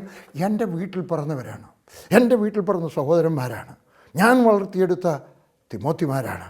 അതുകൊണ്ട് അവർക്ക് എന്നോടൊരു സ്ഥായിയുണ്ട്. സ്നേഹം മാത്രമല്ല, ഒരു സ്ഥായിയുണ്ട്. ഹല്ലേലൂയ. വന്നു കഴിഞ്ഞാൽ സമ്പത്തെല്ലാം മടക്കി കൊണ്ടുവന്നു. ഇനിയും പറയുന്നത് കേട്ടാട്ടെ, ശത്രു നിൻ്റെ എന്തെങ്കിലും അപഹരിച്ചു കൊണ്ടുപോയാൽ കൊണ്ടുപോട്ടെ, സാരമില്ല, നമുക്ക് വേറെ 99 ആളുണ്ടല്ലോ എന്ന് പറയരുത്. പോണം അതിനെ അന്വേഷിച്ചു, എന്നിട്ട് അത് വീണ്ടെടുക്കണം. ദൈവം നിനക്ക് ബലം തരും, വീണ്ടെടുക്കാനുള്ള ബലം തരും. ഹല്ലേലൂയ. 17-ാമത്തെ വാക്യം. ഹല്ലേലൂയ. അവർ മടങ്ങി വന്നപ്പോൾ സോദോം രാജാവ് രാജതാഴ്വര എന്ന ശാവയ താഴ്വര വരെ അവനെ എതിരേറ്റി വന്നു. സോദോമിലെ ആളുകളാണ് അവർ വന്നു. ശാലേം രാജാവായ മെൽക്കിസദേക്ക് അപ്പവും വീഞ്ഞും കൊണ്ടുവന്നു. ഹല്ലേലൂയ. അപ്പവും വീഞ്ഞും കർത്താവിൻ്റെ മേശയെ കാണിക്കുന്നു. ആരാണ്? മെൽക്കിസദേക്ക് ദൈവത്തിൻ്റെ പുരോഹിതനാണെന്ന് കാണുന്നുണ്ട്. അവൻ ദൈവത്തിൻ്റെ പുരോഹിതനായിരുന്നു. അവൻ അത്യുന്നതനായ ദൈവത്തിൻ്റെ പുരോഹിതനായിരുന്നു. അവൻ അവനെ അനുഗ്രഹിച്ചു. ഈ പുരോഹിതൻ, ഈ മെൽക്കിസദേക്ക് അബ്രഹാമിനെ അനുഗ്രഹിച്ചു. എങ്ങനെ അനുഗ്രഹിച്ചത്? സ്വർഗത്തിനും ഭൂമിക്കും നാഥനായ അത്യുന്നതനായ ദൈവത്താൽ അബ്രഹാം അനുഗ്രഹിക്കപ്പെടുമാറാകട്ടെ. നിൻ്റെ ശത്രുക്കളെ നിൻ്റെ കയ്യിൽ ഏൽപ്പിച്ച അത്യുന്നതനായ ദൈവം സ്തുതിക്കപ്പെടുമാറാകട്ടെ എന്ന് പറഞ്ഞു. നാമും നമ്മുടെ മക്കളെ അനുഗ്രഹിക്കണം. വിജയിച്ച് കഴിയുമ്പോൾ അനുഗ്രഹിക്കണം. ഏതെങ്കിലുമൊക്കെ ആവശ്യം വരുമ്പോൾ അനുഗ്രഹിക്കണം. നമ്മുടെ ഭാര്യയെ അനുഗ്രഹിക്കണം. ഭാര്യയെ അനുഗ്രഹിച്ച് ഭർത്താവിനെ അനുഗ്രഹിച്ച് പ്രാർത്ഥിക്കണം. തലയെ കൈവച്ച് അനുഗ്രഹിക്കണമെന്ന് ഞാൻ പറഞ്ഞില്ല. ഒരിക്കലും അങ്ങനെ തലയെ കൈവച്ച് പ്രാർത്ഥിക്കേണ്ടി വന്നാൽ പ്രാർത്ഥിച്ചാൽ അത് തെറ്റാണെന്ന് പറയില്ല. ഇന്നുവരെ എൻ്റെ ഭാര്യ എൻ്റെ തലയെ കൈവച്ചിട്ടില്ല. പക്ഷേ ഞാൻ ആഗ്രഹിച്ചു പോയിട്ടുണ്ട്. ചിലപ്പോൾ ഞാൻ സുഖമില്ലാതിരിക്കുമ്പോഴോ നിരാശനായിരിക്കുമ്പോഴോ, ഇല്ല എൻ്റെ നെഞ്ചത്ത് കൈവച്ച് പ്രാർത്ഥിച്ചിട്ടുണ്ട്, എൻ്റെ തോളെ കൈവച്ച് പ്രാർത്ഥിച്ചിട്ടുണ്ട്. അങ്ങനെ പ്രാർത്ഥിക്കാം. ഇങ്ങനെ പ്രാർത്ഥിക്കണം. എങ്ങനെ? ഹല്ലേലൂയ. പറഞ്ഞത് കേട്ടാട്ടെ. സ്വർഗത്തിനും ഭൂമിക്കും നാഥനായ അത്യുന്നതൻ്റെ ദൈവത്താൽ അബ്രഹാം അനുഗ്രഹിക്കപ്പെടുമാറാകട്ടെ. ആരാണ് ഈ അത്യുന്നതൻ? എൻ്റെ ആവശ്യത്തെക്കാൾ വലിയവൻ. L Shaddai. ദൈവത്തിൻ്റെ പേര് പറഞ്ഞ് അനുഗ്രഹിക്കണം. എൽ ഷദായ് എന്നുള്ള വാക്കിൻ്റെ അർത്ഥം എൻ്റെ ആവശ്യത്തെക്കാൾ വലിയവനായ ദൈവം. എൻ്റെ ആവശ്യത്തെക്കാൾ ആളുകളെ തോൽപ്പിക്കാനുള്ളത്, സ്വത്തൊട്ടാക്കാനുള്ളത്, പഠിക്കാൻ ബുദ്ധി തരുന്നവനായിട്ടുള്ള, കുടുംബസമാധാനം തരുന്നവനായിട്ടുള്ള, എൻ്റെ നിലയ്ക്ക് വ്യത്യാസം തരുന്നവനായിട്ടുള്ള ദൈവം അവനെ പറഞ്ഞ് അനുഗ്രഹിക്കണമെന്ന് പറഞ്ഞു. അവൻ അബ്രഹാം സകലത്തിലും ദശാംശം കൊടുത്തു. നിങ്ങളൊരു ചോദ്യം ചോദിക്കട്ടെ, നിങ്ങൾ പിണങ്ങരുത്. ദശാംശം കൊടുക്കാറുണ്ടോ? വളരെയേറെ ക്രിസ്ത്യാനികൾ, മെജോറിറ്റി ദശാംശം കണക്ക് നോക്കി കൊടുക്കാത്തവരാണ്. നക്കാപ്പിച്ച കൊടുക്കുന്നവരാണ്, പിച്ച കൊടുക്കുന്നവരാണ്. ദശാംശം കൊടുക്കുക, അതുകൊണ്ട് കൈ മുറുക്കി പിടിച്ചാൽ കൊടുക്കുന്നത്. കാരണം അടുത്തിരിക്കുന്നവർ കാണരുത് കേട്ടോ, ലജ്ജയാണ്. വേദപുസ്തകം പറയുന്നുണ്ട്, നിൻ്റെ വലത്ത് കൈ ചെയ്യുന്ന ഇടത്ത് കൈ അറിയരുതെന്ന് പറഞ്ഞാൽ ഇടത്ത് കൈക്ക് നാണക്കേടാ. നീ 10 രൂപ ഇടുമ്പോൾ നിനക്ക് കിട്ടിയത് 10,000 രൂപയായിരുന്നു.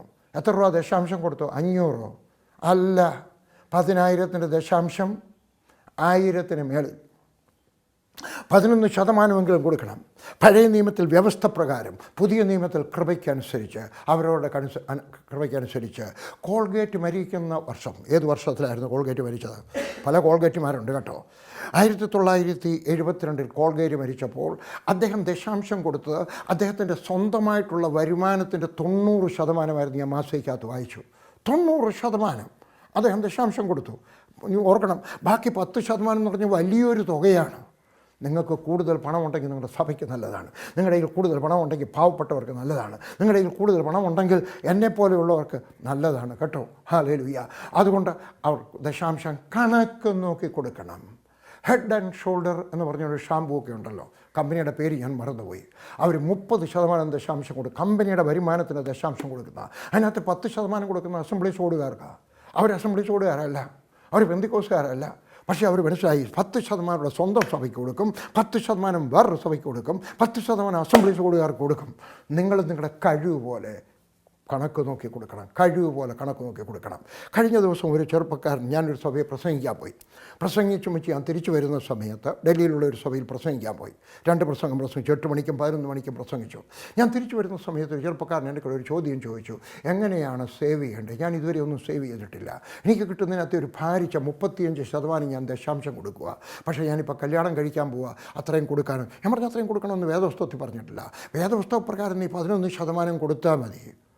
പക്ഷേ പിന്നെ നിൻ്റെ കഴിവ് പോലെ കല്യാണം കഴിയുമ്പോൾ നീ പണ്ട് കൊടുത്തിരുന്നത് പോലെ കൊടുക്കാൻ ഒത്തില്ലെന്ന് വരും. കാരണം നിനക്ക് കുറച്ചുകൂടെ ഒരു വലിയൊരു വീട് വാടകയ്ക്ക് എടുക്കണം, അവരുടെ ചിലവ് കൊടുക്കണം, അവർക്കൊരു ജോലി കിട്ടുന്നത് വരെ വളരെ ഞെരുങ്ങിയെങ്കിലേ ഒക്കത്തുള്ളൂ. അതുകൊണ്ട് നിൻ്റെ കഴിവ് പോലെ. ഞാൻ നിങ്ങളൊക്കെ പറയും, നിങ്ങളും ദശാംശം കൊടുക്കണം. അബ്രഹാം എന്നെ പഠിപ്പിച്ചു, സകലത്തിലും ദശാംശം കൊടുത്തു. ഞാൻ സകലത്തിലും ദശാംശം കൊടുക്കുന്നു. എൻ്റെ മക്കളും എല്ലാവരും സകലത്തിലും അവരുടെ കഴിവ് പോലെ ദശാംശം കൊടുക്കുന്നു. അപ്പോൾ സോദോം രാജാവ് അബ്രഹാമിനോട് 21-ാമത്തെ വാക്യം, സോദോം രാജാവ് അബ്രഹാമിനോട്, ആളുകളെ എനിക്ക് തരിക, സമ്പത്ത് നീ എടുത്തുകൊള്ളുക എന്ന് പറഞ്ഞു. അതിന് അബ്രഹാം സോദോം രാജാവിനോട് പറഞ്ഞത്, ഞാൻ അബ്രഹാമിനെ സമ്പന്നനാക്കിയെന്ന് പറയാതിരിപ്പാൻ ഞാൻ ഒരു ചരടാകട്ടെ ചെരുപ്പുവാറാകട്ടെ നിനക്കുള്ളതിൽ യാതൊന്നുമാകട്ടെ എടുക്കയില്ല എന്ന് ഞാൻ സ്വർഗത്തിനും ഭൂമിക്കും നാഥനായ അത്യുന്നതനായ ദൈവത്തെങ്കിലേക്ക് കൈ ഉയർത്തി സത്യം ചെയ്യുന്നു. ഹല്ലേലൂയ, ഹല്ലേലൂയ എന്ന് പറഞ്ഞാൽ എന്തുവാ അർത്ഥം? നീ എന്നെ പണക്കാരനാക്കി എന്ന് പറയരുത്. എൻ്റെ ബലമായ വിശ്വാസം, അവനറിയാമായിരുന്നു സോദോമിൻ്റെ പണം അധർമ്മത്തിൻ്റെ പണമാണ്. അത് രാജാവിൻ്റെ ഒക്കെ പറയുന്നത് ശരിയല്ല. അതുകൊണ്ട് കാരണം അവർക്ക് മുറിവേൽക്കാതിരിക്കാനായിട്ട് പറഞ്ഞതാണ്. പുതിയ നിയമത്തിൻ്റെ സുവിശേഷമൊന്നും വന്നില്ല. അബ്രഹാം ഒരു പ്രവാചകനുമല്ല കേട്ടോ, അബ്രഹാം ഒരു വിശ്വാസി മാത്രമാണ്.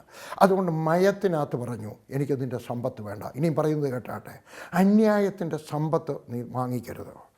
ആരെങ്കിലും വേദപുസ്തകത്തിനകത്ത് പറയുന്നുണ്ട്, ഒരു തത്വം പറയുന്നുണ്ട്, വേശ്യയുടെയും പട്ടിയുടെയും നായുടെയും പണം ദൈവാലയ പണിക്ക് ഉപയോഗിക്കാൻ പാടില്ല. എന്താണ് വേശ്യ? അന്യായമായിട്ടുള്ള സമ്പാദ്യം. എന്താണ് പട്ടി? തിന്നിട്ട് കക്കുന്നത്, ഛർദ്ദിച്ചു വെക്കുന്നതായിട്ടുള്ള ഇത് തെറ്റായിട്ടുള്ള പാപം. എനിക്ക് ചിലരെ ഇഷ്ടമാണ്. ഞാനും ചിലയിടത്ത് ചെന്നു. ഒരിക്കൽ ഞാൻ മാവേലിക്കര ഒരു സ്ഥലത്ത് പ്രാർത്ഥിക്കാനായിട്ട് ചെന്നു. അവരെനിക്ക് രൂപ ഞാൻ വാങ്ങിച്ചില്ല. ഞാൻ പറഞ്ഞു, കുറച്ച് നാൾ കഴിഞ്ഞിട്ട് വാങ്ങിക്കാം, രോഗി സുഖമാവട്ടെ പിന്നെ വാങ്ങിക്കാം. കാരണം അവർക്കൊരു വിചാരമുണ്ട്, ഈ ഉപദേശിമാർ വരുന്നത് രൂപ വാങ്ങിക്കാനാണ്. ഞാൻ കോട്ടയത്തൊരു ഒരു ഒരു ഒരു ഒരു ഒരു ഒരു ഒരു സ്ഥലത്ത് പ്രാർത്ഥിക്കാനായിട്ട് എന്നെ കാറിനകത്ത് കൊണ്ടുപോയി. അദ്ദേഹം ഒരു കവറിനകത്ത് ഞാൻ ചെല്ലുമെന്ന് അറിഞ്ഞുകൊണ്ട്, എന്നെ അറിയത്തില്ല, ഞാൻ ആരാന്നറിയത്തില്ല, യാതൊന്നുമില്ല, ഇങ്ങനെ പ്രാർത്ഥിക്കുന്ന ഒരാൾ വരുമെന്ന് പറഞ്ഞു. അതൊരു കവറിനകത്ത് രൂപ വെച്ചിരിക്കാം. ഞാൻ വാങ്ങിച്ചില്ല. കാരണം അദ്ദേഹത്തിനൊരു വിചാരമുണ്ട്, ഈ പ്രാർത്ഥിക്കാൻ വരുന്ന ഒരു രൂപയ്ക്ക് വരിക. ഒരാൾ പറഞ്ഞു, കോട്ടയത്തുള്ള ഒരാൾ പറഞ്ഞു, വല്ലപ്പോഴും ഒക്കെ ആ പാസ്റ്റർ വന്ന് കയറും, ഒരു കൈ മൊബൈൽ ഫോൺ, അന്ന് മൊബൈൽ ഫോൺ ആർക്കും ഇല്ലാത്ത കാലത്താണ്, ഒരു കൈ മൊബൈൽ ഫോൺ, രണ്ടാമത്തെ കൈ രൂപ എന്നാട്ട്. തെറ്റ്. ഞാനും നീ വ്യത്യസ്തരായിരിക്കണം. മാനസാന്തരപ്പെട്ട ഒരു സന്തോഷത്തോടെ വന്നാൽ വാങ്ങിക്കണം. എന്നാലും ആരെങ്കിലും നിന്നാൽ വാങ്ങിക്കരുതെന്ന് ദൈവത്തിൻ്റെ ആത്മാവ് പറഞ്ഞാൽ വാങ്ങിക്കരുത്. ഞാൻ വാങ്ങിക്കാതിരുന്നിട്ടുണ്ട്. എൻ്റെ പട്ടിണിയുടെ പ്രയാസത്തെ ഒരാൾ $250 തന്നു, ഞാൻ തിരിച്ചയച്ചു കൊടുത്തു. ദൈവം പറഞ്ഞതുകൊണ്ട് ചെയ്തതാണ് കേട്ടോ. വെച്ചിരുന്നു, ഞാൻ 2-3 മാസം വെച്ചിരുന്നു. കാരണം എനിക്ക് ഞെരുക്കമാണ്, എൻ്റെ സംഘടനയ്ക്ക് ഞെരുക്കമാണ്. ഞാൻ ഈ പറഞ്ഞത് കേട്ടാട്ടെ. ഹല്ലേലൂയ. ആരുടെ വാങ്ങിക്കണം? നീതിയുള്ള പണം മാത്രമേ വാങ്ങിക്കാവൂ. മോഷ്ടിച്ചത്, കള്ളക്കണക്ക് എഴുതിയത്, അതിൻ്റെ ദശാംശം വാങ്ങിക്കരുത്. ബാല്യക്കാർ ഭക്ഷിച്ചത് എന്നോട് വന്നൊരു മാത്രം മതി, ബാക്കി ഉള്ള അവരവരെ എടുത്തുകൊള്ളട്ടെ എന്ന് പറഞ്ഞു. അബ്രഹാമിൻ്റെ കൈകൾ ശുദ്ധമുള്ളതായിരുന്നു. എൻ്റെയും നിൻ്റെയും കൈകൾ ശുദ്ധമുള്ളതായിരിക്കട്ടെ. എൻ്റെയും നിൻ്റെയും വരുമാനം ശുദ്ധമുള്ളതായിരിക്കട്ടെ. എൻ്റെയും നിൻ്റെയും പേഴ്സ് ശുദ്ധമുള്ളതായിരിക്കട്ടെ. എൻ്റെയും നിൻ്റെയും ബാങ്ക് ബാലൻസ് ശുദ്ധമുള്ളതായിരിക്കട്ടെ. 15-ാമത്തെ അധ്യായം. അതിനുശേഷം അബ്രഹാമിന് ദർശനത്തിൽ യഹോവയുടെ അരുളപ്പാടുണ്ടായെന്നാൽ, അബ്രഹാമെ ഭയപ്പെടേണ്ട, ഞാൻ നിൻ്റെ പരിചയം നിൻ്റെ അതിമഹത്തായ പ്രതിഫലമാകുന്നു എന്ന് പറഞ്ഞു. എൻ്റെ ദൈവത്തെ എനിക്ക് വലിയ ഇഷ്ടമാണ്. പറയുന്നത് കേട്ടാണ്, ഞാൻ നിൻ്റെ പരിചയ എന്ന് പറഞ്ഞാൽ ശത്രു വരുമ്പോൾ ഞാൻ നിന്നെ പ്രൊട്ടക്റ്റ് ചെയ്യാം. അതാണ് പരിച. ശത്രു ചെയ്യുന്നതായിട്ടുള്ള പിശാചിൻ്റെ സകലതന്ത്രങ്ങളെയും. എനിക്ക് പിശാചിനെ പേടിയില്ല, അശേഷം പോലും പേടിയില്ല. കൊച്ചുനാളിൽ എനിക്ക് പേടിയായിരുന്നു. എൻ്റെ പപ്പ ഒരു റബ്ബർ തോട്ടത്തിലെ ഉദ്യോഗസ്ഥനായിരുന്നു.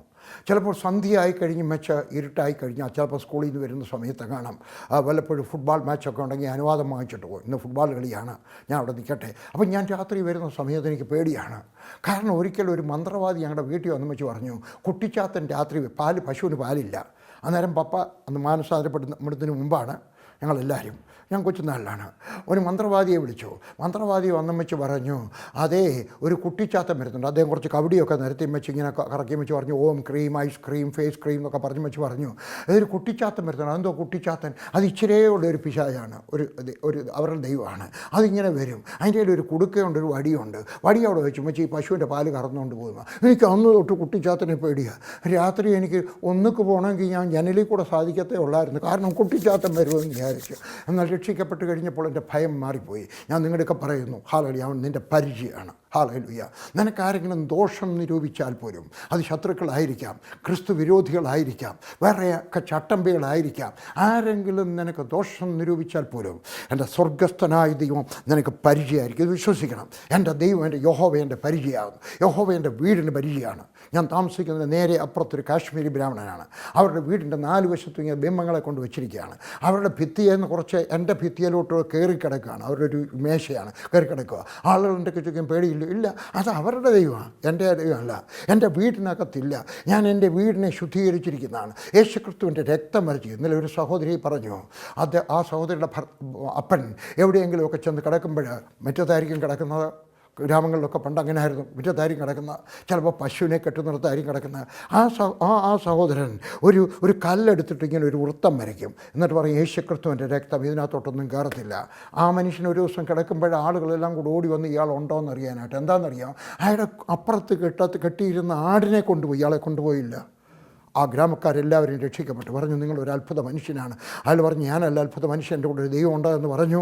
ബംഗാളിലെ ആ ഗ്രാമത്തിനകത്ത് എല്ലാവരും രക്ഷിക്കപ്പെടുവാനിടയായി തീർന്നു. ഞാൻ നിങ്ങളൊക്കെ പറയുന്നു, നിങ്ങൾ വിശ്വസിക്കണം. ദൈവം എൻ്റെ പരിചയമാണ്, എൻ്റെ വീടിൻ്റെ പരിചയമാണ്, എൻ്റെ കാറിൻ്റെ പരിചയമാണ്. ഒരു ദിവസം ഞങ്ങൾ കട്ടറായിലായിരിക്കുന്ന സമയത്ത് ഞങ്ങൾ ഉദംപൂരിൽ പോവുകയാണ്, പ്രാർത്ഥിക്കാൻ പോവുക. ബസ്സിനകത്തിരിക്കുമ്പോഴാണ് ലില്ലി പറഞ്ഞ്, അയ്യോ, നമ്മളിങ്ങോട്ട് ഇറങ്ങി വരുന്ന കതവ് അടച്ച് പൂട്ടി, താക്കോലും കയ്യിലുണ്ട്, പക്ഷേ അടുക്കള പൂട്ടിയില്ല. രണ്ടിൻ്റെയും കതവ് വെളിയിലോട്ടുകൂടെ ഉണ്ട്. പറഞ്ഞ് അടുക്കള പൂട്ടിയില്ല, അവിടെ ഒരു വലിയ തകരാറുണ്ട്. കുരങ്ങ് വന്നു കഴിഞ്ഞിട്ട് മുറികളൊക്കെ അടച്ചിട്ടിരിക്കുവാണെങ്കിലും തെള്ളി തുറന്ന് അകത്ത് കയറി എല്ലായിടത്തും പോകും. ഞാൻ പറഞ്ഞു, നമുക്ക് പ്രാർത്ഥിക്കാം. വണ്ടിക്കകത്തിരുന്നോട്ട് ഞാൻ ലില്ലിയും കൂടെ കൈ കോർത്ത് പിടിച്ച് പ്രാർത്ഥിച്ചു. കർത്താവായ യേശുവേ, കുരങ്ങ് ഞങ്ങളുടെ മുറി കയറരുത്, കള്ളന്മാർ ഞങ്ങളുടെ മുറി കയറരുത്, കർത്താവ് ഒരു സാധനവും നഷ്ടപ്പെടരുത്. യേശുവിൻ്റെ നാമത്തിൽ ഞങ്ങൾ പ്രാർത്ഥിച്ചു. 3 ദിവസം കഴിഞ്ഞ് ഞങ്ങൾ തിരിച്ചു വന്ന് കുരങ്ങ് കയറിയില്ല. ഹല്ലേലൂയ. എന്നാൽ ഞങ്ങളുടെ അപ്പുറത്തെ വീട്ടിൽ, അമ്പലത്തിലെ പൂജാരിയുടെ വീട്ടിലാണ് ഞങ്ങൾ താമസിക്കുന്നത്, വാടകയ്ക്ക് താമസിക്കുന്നത്. അവരുടെ വീട്ടിൽ കയറി, ഞങ്ങളുടെ വീട്ടിൽ കയറിയില്ല. ഞാൻ നിങ്ങളൊക്കെ പറയുന്നു, അവൻ നിനക്ക് പരിചയമായിരിക്കും, നിൻ്റെ വീടിൻ്റെ പരിചയമായിരിക്കും, നിൻ്റെ വാഹനത്തിൽ. പക്ഷേ നീയുമായിട്ടൊരു ബന്ധം ഉണ്ടായിരിക്കണം. വല്ലപ്പോഴും പള്ളിയിൽ പോയിട്ടും വല്ലപ്പോഴും പ്രാർത്ഥിച്ചിട്ടും വല്ലപ്പോഴും വേദോത്സവം വായിച്ച് കഴിയുമ്പോൾ, ദൈവമേ നീ എൻ്റെ പരിചയമാണെന്ന് പറഞ്ഞു കഴിഞ്ഞാൽ ദൈവം പറഞ്ഞു, ഞാൻ നിന്നെ അറിഞ്ഞില്ലല്ലോ മോനെ എന്ന് പറയും. ഹല്ലേലൂയ. പറഞ്ഞു തന്നാൽ, നീ ഭയപ്പെടേണ്ട. ഭയം വരും, പക്ഷേ ഭയപ്പെടേണ്ട. ഞാൻ നിൻ്റെ പരിചയം നിൻ്റെ അതിമഹത്തായ പ്രതിഫലമാകുന്നു. എൻ്റെ ദൈവം ആരാണെന്നറിയാമോ? അവൻ കൊച്ചു ദൈവമല്ല, ചുണ്ടയ്ക്കാ ദൈവമല്ല, അവൻ വെറും പ്രതിഫലമല്ല, അവൻ അതിമഹത്തായ പ്രതിഫലമാണ്. ഞാൻ 10ാം ക്ലാസ്സിൽ പഠിച്ചിട്ടുള്ളൂ. കോളേജിൽ പപ്പ വിട്ടിട്ടും പഠിച്ചില്ല. അവിടുന്ന് ഒളിച്ചോടി പോവുക. കാരണം എനിക്ക് ബുദ്ധിയില്ലായിരുന്നു. 3ാം വർഷത്തിലായിട്ട് 1ാം വർഷത്തിലെ തത്വങ്ങൾ പോലും എനിക്ക് മനസ്സിലായില്ല. പക്ഷേ ഞാൻ ഒരു ദിവസം പ്രാർത്ഥിച്ചു. പിന്നെ പണ്ടൊരിക്കൽ പറഞ്ഞതാണ്, ഞാൻ വീണ്ടും പിന്നീട് എപ്പോഴെങ്കിലും ഒരിക്കൽ വിശദീകരിച്ച് പറയാം. ഞാൻ പ്രാർത്ഥിച്ചു, എൻ്റെ സ്വർഗസ്ഥനായ ദൈവമേ, എനിക്ക് 10ാം ക്ലാസ്സിൽ പഠിത്തമുള്ളൂ, പക്ഷേ എൻ്റെ മക്കൾക്കെല്ലാം ഡോക്ടറേറ്റ് കൊടുക്കണമെന്ന്. എൻ്റെ മൂത്ത മോന് ഡോക്ടറുണ്ട്, എൻ്റെ മൂത്ത മോക്ക് ഡോക്ടറേറ്റ് ഉണ്ട്, എൻ്റെ അടുത്ത മോക്ക് ഡോക്ടറേറ്റ് ഉണ്ട്, എൻ്റെ 2ാമത്തെ മകന് ഡിഗ്രി 2 ഉള്ളൂ. പക്ഷേ ഞാൻ 52 രാജ്യത്ത് മാത്രം പോയിരിക്കുമ്പോൾ അവൻ 57 രാജ്യത്ത് പോയിട്ടുണ്ട്. ഞാൻ ഈ പ്രസംഗിക്കുന്ന സമയത്തും അവൻ എവിടെയാണ്? സ്വിറ്റ്സർലൻഡിലെ ബിസിനസ്സുകാരുടെ സംസാരിക്കുകയാണ്. എൻ്റെ ഇളയ മകന് അവൻ ഡോക്ടറേറ്റ് ഇല്ല, പക്ഷേ 4-5 ഡിഗ്രിയുണ്ട്. ഞാൻ നിങ്ങളുടെയൊക്കെ പറയുന്നു, എൻ്റെ ദൈവം പ്രതിഫലമല്ല, അതിമഹത്തായ പ്രതിഫലമാണ്. എൻ്റെ സ്വത്തിനകത്ത്, എൻ്റെ കഴിവിനകത്ത്, എൻ്റെ ആവശ്യങ്ങൾക്കകത്ത്, അവൻ എല്ലാ കാര്യത്തിനകത്തും അതിമഹത്തായ പ്രതിഫലമാകുന്നു. അതിന് അബ്രഹാം, കർത്താവായ യഹോവ നീ എനിക്ക് എന്ത് തരും? ഞാൻ മക്കളില്ലാത്തവനായി നടക്കുന്നുവല്ലോ.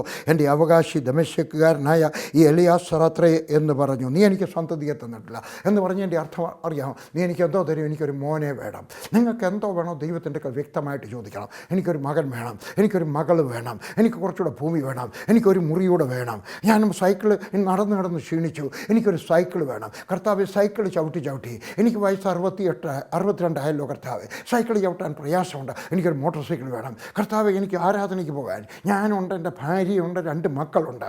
മോട്ടോർ സൈക്കിളിനകത്ത് പോകാൻ പ്രയാസം കർത്താവ്. അതുകൊണ്ട് എനിക്കൊരു കാറ് തരണം. എനിക്ക് ആവശ്യമുള്ളത് ചോദിക്കണം. എന്ത് വേണം വ്യക്തമായിട്ട് ചോദിക്കണം. ഹാലയിലൂയ. ഞാൻ പഠിപ്പിക്കണേ, നിങ്ങളൊരു വാഹനം ചോദിക്കുകയാണെങ്കിൽ നിറം വരെ ചോദിക്കണം. ഞാൻ 1986 ഡൽഹിയിലേക്ക് മാറി. അന്നേരം എൻ്റെ കയ്യിലുണ്ടായിരുന്നത് ജോൺ ഓസ്റ്റിൻ വാങ്ങിച്ചെന്ന് 1,10,000 രൂപയ്ക്ക് വാങ്ങിച്ചെന്ന ഒരു മഹീന്ദ്ര മിനി ബസ്സാണ്. 1,10,000 രൂപ അന്ന് മിനി ബസ്സിൻ്റെ ചില വിലയായിരുന്നു ഞാൻ വാങ്ങിച്ച കാലത്ത്. ഏത് വർഷമായിരിക്കും? 1981. 1986 ഞാൻ ഇവിടെ വന്നു കഴിഞ്ഞപ്പോൾ ഇതും കൊണ്ട് നടക്കാൻ ഒരു പ്രയാസം. കാരണം ഞാൻ ഒറ്റയ്ക്ക് എവിടെയെങ്കിലും പോകുമ്പം പാണയും ജോസ് എന്ന് പറഞ്ഞ ഒരു ബ്രദറാവും വണ്ടി ഓടിക്കുന്നത്. ഞാൻ ഒറ്റയ്ക്കിരിക്കും. ആളുകളെല്ലാം നോക്കൂടാ, ഈ ഒറ്റയ്ക്ക് ഒരു മനുഷ്യൻ ഒരു മിനി ബസ്സിനകത്ത് പോകുന്നല്ലോ, വാനല്ല മിനി ബസ്. പിന്നെ അത് തന്നെയല്ല, എൻ്റെ മോളെ സ്കൂളിൽ ചിലപ്പോൾ കൊണ്ടുപോകേണ്ടി വരുന്ന സമയത്ത് മിനി ബസ്സിനകത്ത് യാത്ര ചെയ്യുന്ന ഒറ്റയ്ക്ക് ഒരു കൊച്ചിനെയും കൊണ്ടുപോവുകയാണ്. ഇത് പാർക്ക് ചെയ്യാനും വലിയ പ്രയാസം. ഡൽഹിയിലെ ഏറ്റവും വലിയ പ്രയാസം അതായിരുന്നു പാർക്ക് ചെയ്യാൻ. ഞാൻ പ്രാർത്ഥിച്ചു, കർത്താവേ എനിക്കൊരു ജീപ്പ് വേണം. എനിക്കറിയാമായിരുന്നു എങ്ങനെയാണ് ചോദിക്കേണ്ടതെന്ന്. അപ്പോഴാണ് ഒരു പരസ്യം വന്നു പത്രത്തിനകത്ത്. ഞാനത് വെട്ടിയെടുത്തു. ഒരു ജീപ്പ്, മഹീന്ദ്രയുടെ ജീപ്പ്. ഞാനതിൻ്റെ ഭിത്തിയിൽ ഒട്ടിച്ച് വെച്ച് എൻ്റെ മക്കളെ വിളിച്ച് വെച്ച് കാണിച്ചു, ഇതുപോലത്തെ ഒരു ജീപ്പായി വാങ്ങിക്കുന്നത്. നിങ്ങൾ 5 പേരാണ്, ഞാനും ലില്ലിയും 7 പേരാണ്. വണ്ടി ഓടിക്കുന്ന ബ്രദറുണ്ട് പാണയും ജോസ്. അതുകൊണ്ട് സാരമില്ല, അദ്ദേഹം വണ്ടി ഓടിക്കട്ടെ, ഇളയ കുഞ്ഞിനെ ഞാൻ എൻ്റെ മടിയിലിരുത്താം. അപ്പോൾ 7 സീറ്റ് വേണം. ഞാൻ വ്യക്തമായിട്ട് പറഞ്ഞു, മഹീന്ദ്ര ജീപ്പ് 7 പേർക്ക് ഇരിക്കാവുന്നത്. മേളിലൊരു കാരിയർ വേണം, അതിൻ്റെ നിറം മഞ്ഞയായിരിക്കണം. കാര്യമായിട്ട് പ്രാർത്ഥിച്ചു. ഒരു മാസം പ്രാർത്ഥിച്ചു, 2 മാസം പ്രാർത്ഥിച്ചു, 3 മാസം പ്രാർത്ഥിച്ചു. കിട്ടുന്ന കുറച്ച് രൂപ അതിനായിട്ട് മാറ്റി വെച്ചു. ഏകദേശം 1 വർഷം കഴിഞ്ഞ് വെച്ച് ഞാനും ലില്ലിയും കൂടെ അമേരിക്കയിലായിരുന്നു. എനിക്ക് വിദേശത്ത് പോയ കഥ പറയുന്നത് ഇഷ്ടമല്ല, പക്ഷേ അവിടുത്തെ ഓർമ്മ വരുന്നത്. അമേരിക്കയിലായിരിക്കുമ്പോൾ വിർജീനിയ എന്ന് പറഞ്ഞ സ്ഥലത്ത് ചാർലറ്റ്സ്വിൽ, അവിടെ ഞങ്ങൾ വനത്തിൽ കൂടെ നടക്കുകയാണ്. അവിടെയൊക്കെ വനത്തിൽ കൂടെ ഒക്കെ നടക്കാം കേട്ടോ. വല്ലപ്പോഴും ഒരു ബസ് ഒരു കാറ് വരുത്തേ ഉള്ളൂ, ബസ്സില്ല, കാറ് വരുത്തേ ഉള്ളൂ. അപ്പം ഞങ്ങൾ അതിലേക്കൂടി ഇങ്ങനെ നടക്കുകയാണ്. നടക്കുന്ന സമയത്ത് താഴെ കിടക്കുന്നു, നോക്കിയപ്പോൾ ഒരു താക്കോല് എടുത്ത് നോക്കി, അവൻ ഫോർഡ് എന്ന് പറഞ്ഞ വണ്ടിയുടെയാണ്. ഞാൻ പറഞ്ഞു, ഹല്ലേലൂയ, എന്തായാലും വണ്ടിയുടെ താക്കോല് കിട്ടി, വണ്ടി വരും. പ്രധാനപ്പെട്ടത് താക്കോലല്ലയോ, ഹല്ലേലൂയ. ഞാൻ ഡാൻസ് ചെയ്തു. ലില്ലി പറഞ്ഞു, എന്തോ ഇത്ര വലിയ ഡാൻസ് ചെയ്യാൻ താക്കോല്, ഒരു വണ്ടിയുടെ താക്കോലല്ലേ? പറഞ്ഞോ, പക്ഷേ വണ്ടിയുടെ താക്കോല് വന്ന് ഇനി വണ്ടിയുടെ പുറകെ വരുന്നുണ്ട്. ഞാൻ കൊണ്ടുപോയിട്ട് അത് ടൂത്ത് ബ്രഷെ കെട്ടിയിട്ടു. രാവിലെ വല്ലു തേക്കുന്ന സമയത്ത്, വൈകിട്ട് വല്ലു തേക്കുന്ന സമയത്ത് ഞാനിത് കുലുക്കിക്കൊണ്ട് പറയും, എൻ്റെ വണ്ടി വരുന്നുണ്ട്, താക്കോല് വന്ന് വണ്ടി വരുന്നുണ്ട്. ഞാൻ പ്രാർത്ഥിച്ചുകൊണ്ട് നടന്നു. 6 മാസം കൂടെ കഴിഞ്ഞ് 18 മാസം കഴിഞ്ഞപ്പോൾ എൻ്റെ ഓഫീസിലെ A.T. ജോസ് തിരുവല്ലയിലുണ്ട്. അദ്ദേഹം വന്ന് വെച്ച് പറഞ്ഞു, നമ്മുടെ വണ്ടിക്ക് ഒരു വണ്ടി വാങ്ങിക്കാനുള്ള പൈസയായി. അപ്പോൾ ഞാൻ എൻ്റെ കൂടെ നമ്പ്യാരുണ്ട്, നവീൻ നമ്പ്യാരെ പറഞ്ഞയച്ചു. കാൺപൂരുകാരനാണ്. പോയിട്ട് വണ്ടി വാങ്ങിച്ചുകൊണ്ട് വന്നാട്ടെ, എഴുത്തൊക്കെ ടൈപ്പ് ചെയ്ത് കൊടുത്തു, ചെക്കും കൊടുത്തു, പോയി വാങ്ങിച്ചുകൊണ്ട് വന്നാട്ടെ. അദ്ദേഹം അവിടെ ചെന്ന് വെച്ച് ഫോൺ ചെയ്തെന്ന് വെച്ച് പറഞ്ഞു, അങ്കിള് അവരത്തെ ആ 7 സീറ്റിൻ്റെ ജീപ്പ് ഉണ്ടാക്കുന്നില്ല, 6 സീറ്റിൻ്റെ ജീപ്പേ ഉണ്ടാക്കുന്നുള്ളൂ. ഞാൻ പറഞ്ഞപ്പോൾ എന്ത് ചെയ്യാനോ, അത് വാങ്ങിക്കാനേ ഒക്കത്തുള്ളൂ. അങ്കിളെ വേറൊരു തകരാറോടുണ്ട് കേട്ടോ, ഇപ്പം നമുക്ക് ഉടനെ വേണം. ഞാൻ പറഞ്ഞു, അയ്യോ കുറച്ച് ഗസ്റ്റ് വരുന്നുണ്ട്, നമ്മുടെ കൺവെൻഷൻ വരുക, നമുക്ക് ജീപ്പ് അത്യാവശ്യമായിട്ട് കിട്ടിയൊക്കത്തുള്ളൂ. അങ്കിളെ ഇപ്പോഴൊക്കെ കിട്ടണമെന്നുണ്ടെങ്കിൽ ഇപ്പോൾ അവിടെ വരുന്ന എല്ലാം നീല നിറമാണ്. ഞാൻ പറഞ്ഞു, എന്നാൽ അതെങ്കിലും ഇനി വാങ്ങിയത്, കാരണം നമുക്ക് വണ്ടി ഉണ്ടെങ്കിലേ ഒക്കത്തുള്ളൂ, ഈ ആഴ്ച കിട്ടിയെങ്കിലേ ഒക്കത്തുള്ളൂ, നമുക്ക് അടുത്ത മാസം അത്യാവശ്യമാണ്. ഓക്കെ, എന്നാൽ ഞാൻ വാങ്ങിച്ചോട്ടെ. ഞാൻ പറഞ്ഞു, വാങ്ങിച്ചുകൊണ്ട് വന്നാട്ടെ. 1 മണിക്കൂർ കഴിഞ്ഞു, അതോ അരമണിക്കൂർ കഴിഞ്ഞ് അദ്ദേഹം പറഞ്ഞു, അങ്കിളെ പറഞ്ഞാൽ വിശ്വസിക്കത്തില്ല, ഭയങ്കര അത്ഭുതം. ഇവരുടെ ഷോറൂമിനകത്ത് പഴയത് 7 സീറ്ററിൻ്റെ ഒരെണ്ണമുണ്ട്. ആ കമ്പനി ഉണ്ടാക്കിയ അവസാനത്തെ ജീപ്പ് 7 സീറ്റർ, അതിൻ്റെ നിറം മഞ്ഞ. ഞാൻ ഈ 18 മാസം പ്രാർത്ഥിച്ചപ്പോൾ എൻ്റെ സ്വർഗസ്ഥനായ ദൈവം എൻ്റെ പ്രാർത്ഥന കേട്ട് അതാരും വാങ്ങിക്കാതെ സൂക്ഷിച്ചു വച്ചിരിക്കുകയായിരുന്നു എനിക്ക് വേണ്ടി. ഞാൻ നിങ്ങളുടെയൊക്കെ പറയുന്നു, ദൈവത്തോട് ചോദിക്കുന്ന സമയത്ത് വ്യക്തമായിട്ട് ചോദിക്കണം. ആൺകൊച്ചിനെ ചോദിക്കണം, പെൺകൊച്ചിനെ ചോദിക്കണം, നിറം ചോദിക്കണം, വീട് ചോദിക്കുമ്പോൾ എത്ര മുറി വേണമെന്ന് ചോദിക്കണം, പുരയിടം ചോദിക്കുന്ന സമയം എന്തുമാത്രം കൂടെ പുരയിടം കൂടെ വേണമെന്ന് ചോദിക്കണം, നിൻ്റെ ബിസിനസ് വലുതാകുമ്പോൾ എന്ത് വേണമെന്ന് ചോദിക്കണം, നിൻ്റെ കുഞ്ഞുങ്ങൾക്ക് ഏതൊക്കെ ഡിഗ്രി വേണമെന്ന് ചോദിക്കണം. അതാണ് ഞാൻ ഡോക്ടറേറ്റ് വേണമെന്ന് പറഞ്ഞു. 2 പേർക്ക് ഡോക്ടറേറ്റ് ഇല്ലെങ്കിലും അവർക്ക് വിദ്യാഭ്യാസം വളരെ കൂടുതലുണ്ട്. ഹല്ലേലൂയ. ഡോക്ടറേറ്റിനേക്കാൾ കൂടുതൽ വിദ്യാഭ്യാസം അവർക്കുണ്ട്.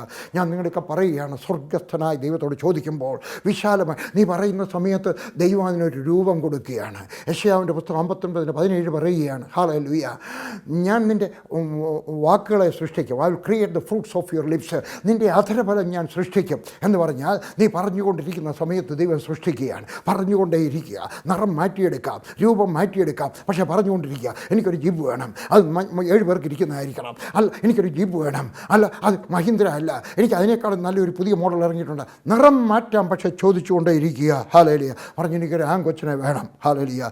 ദൈവം എന്ത് പറഞ്ഞു? ഹാലലുയ.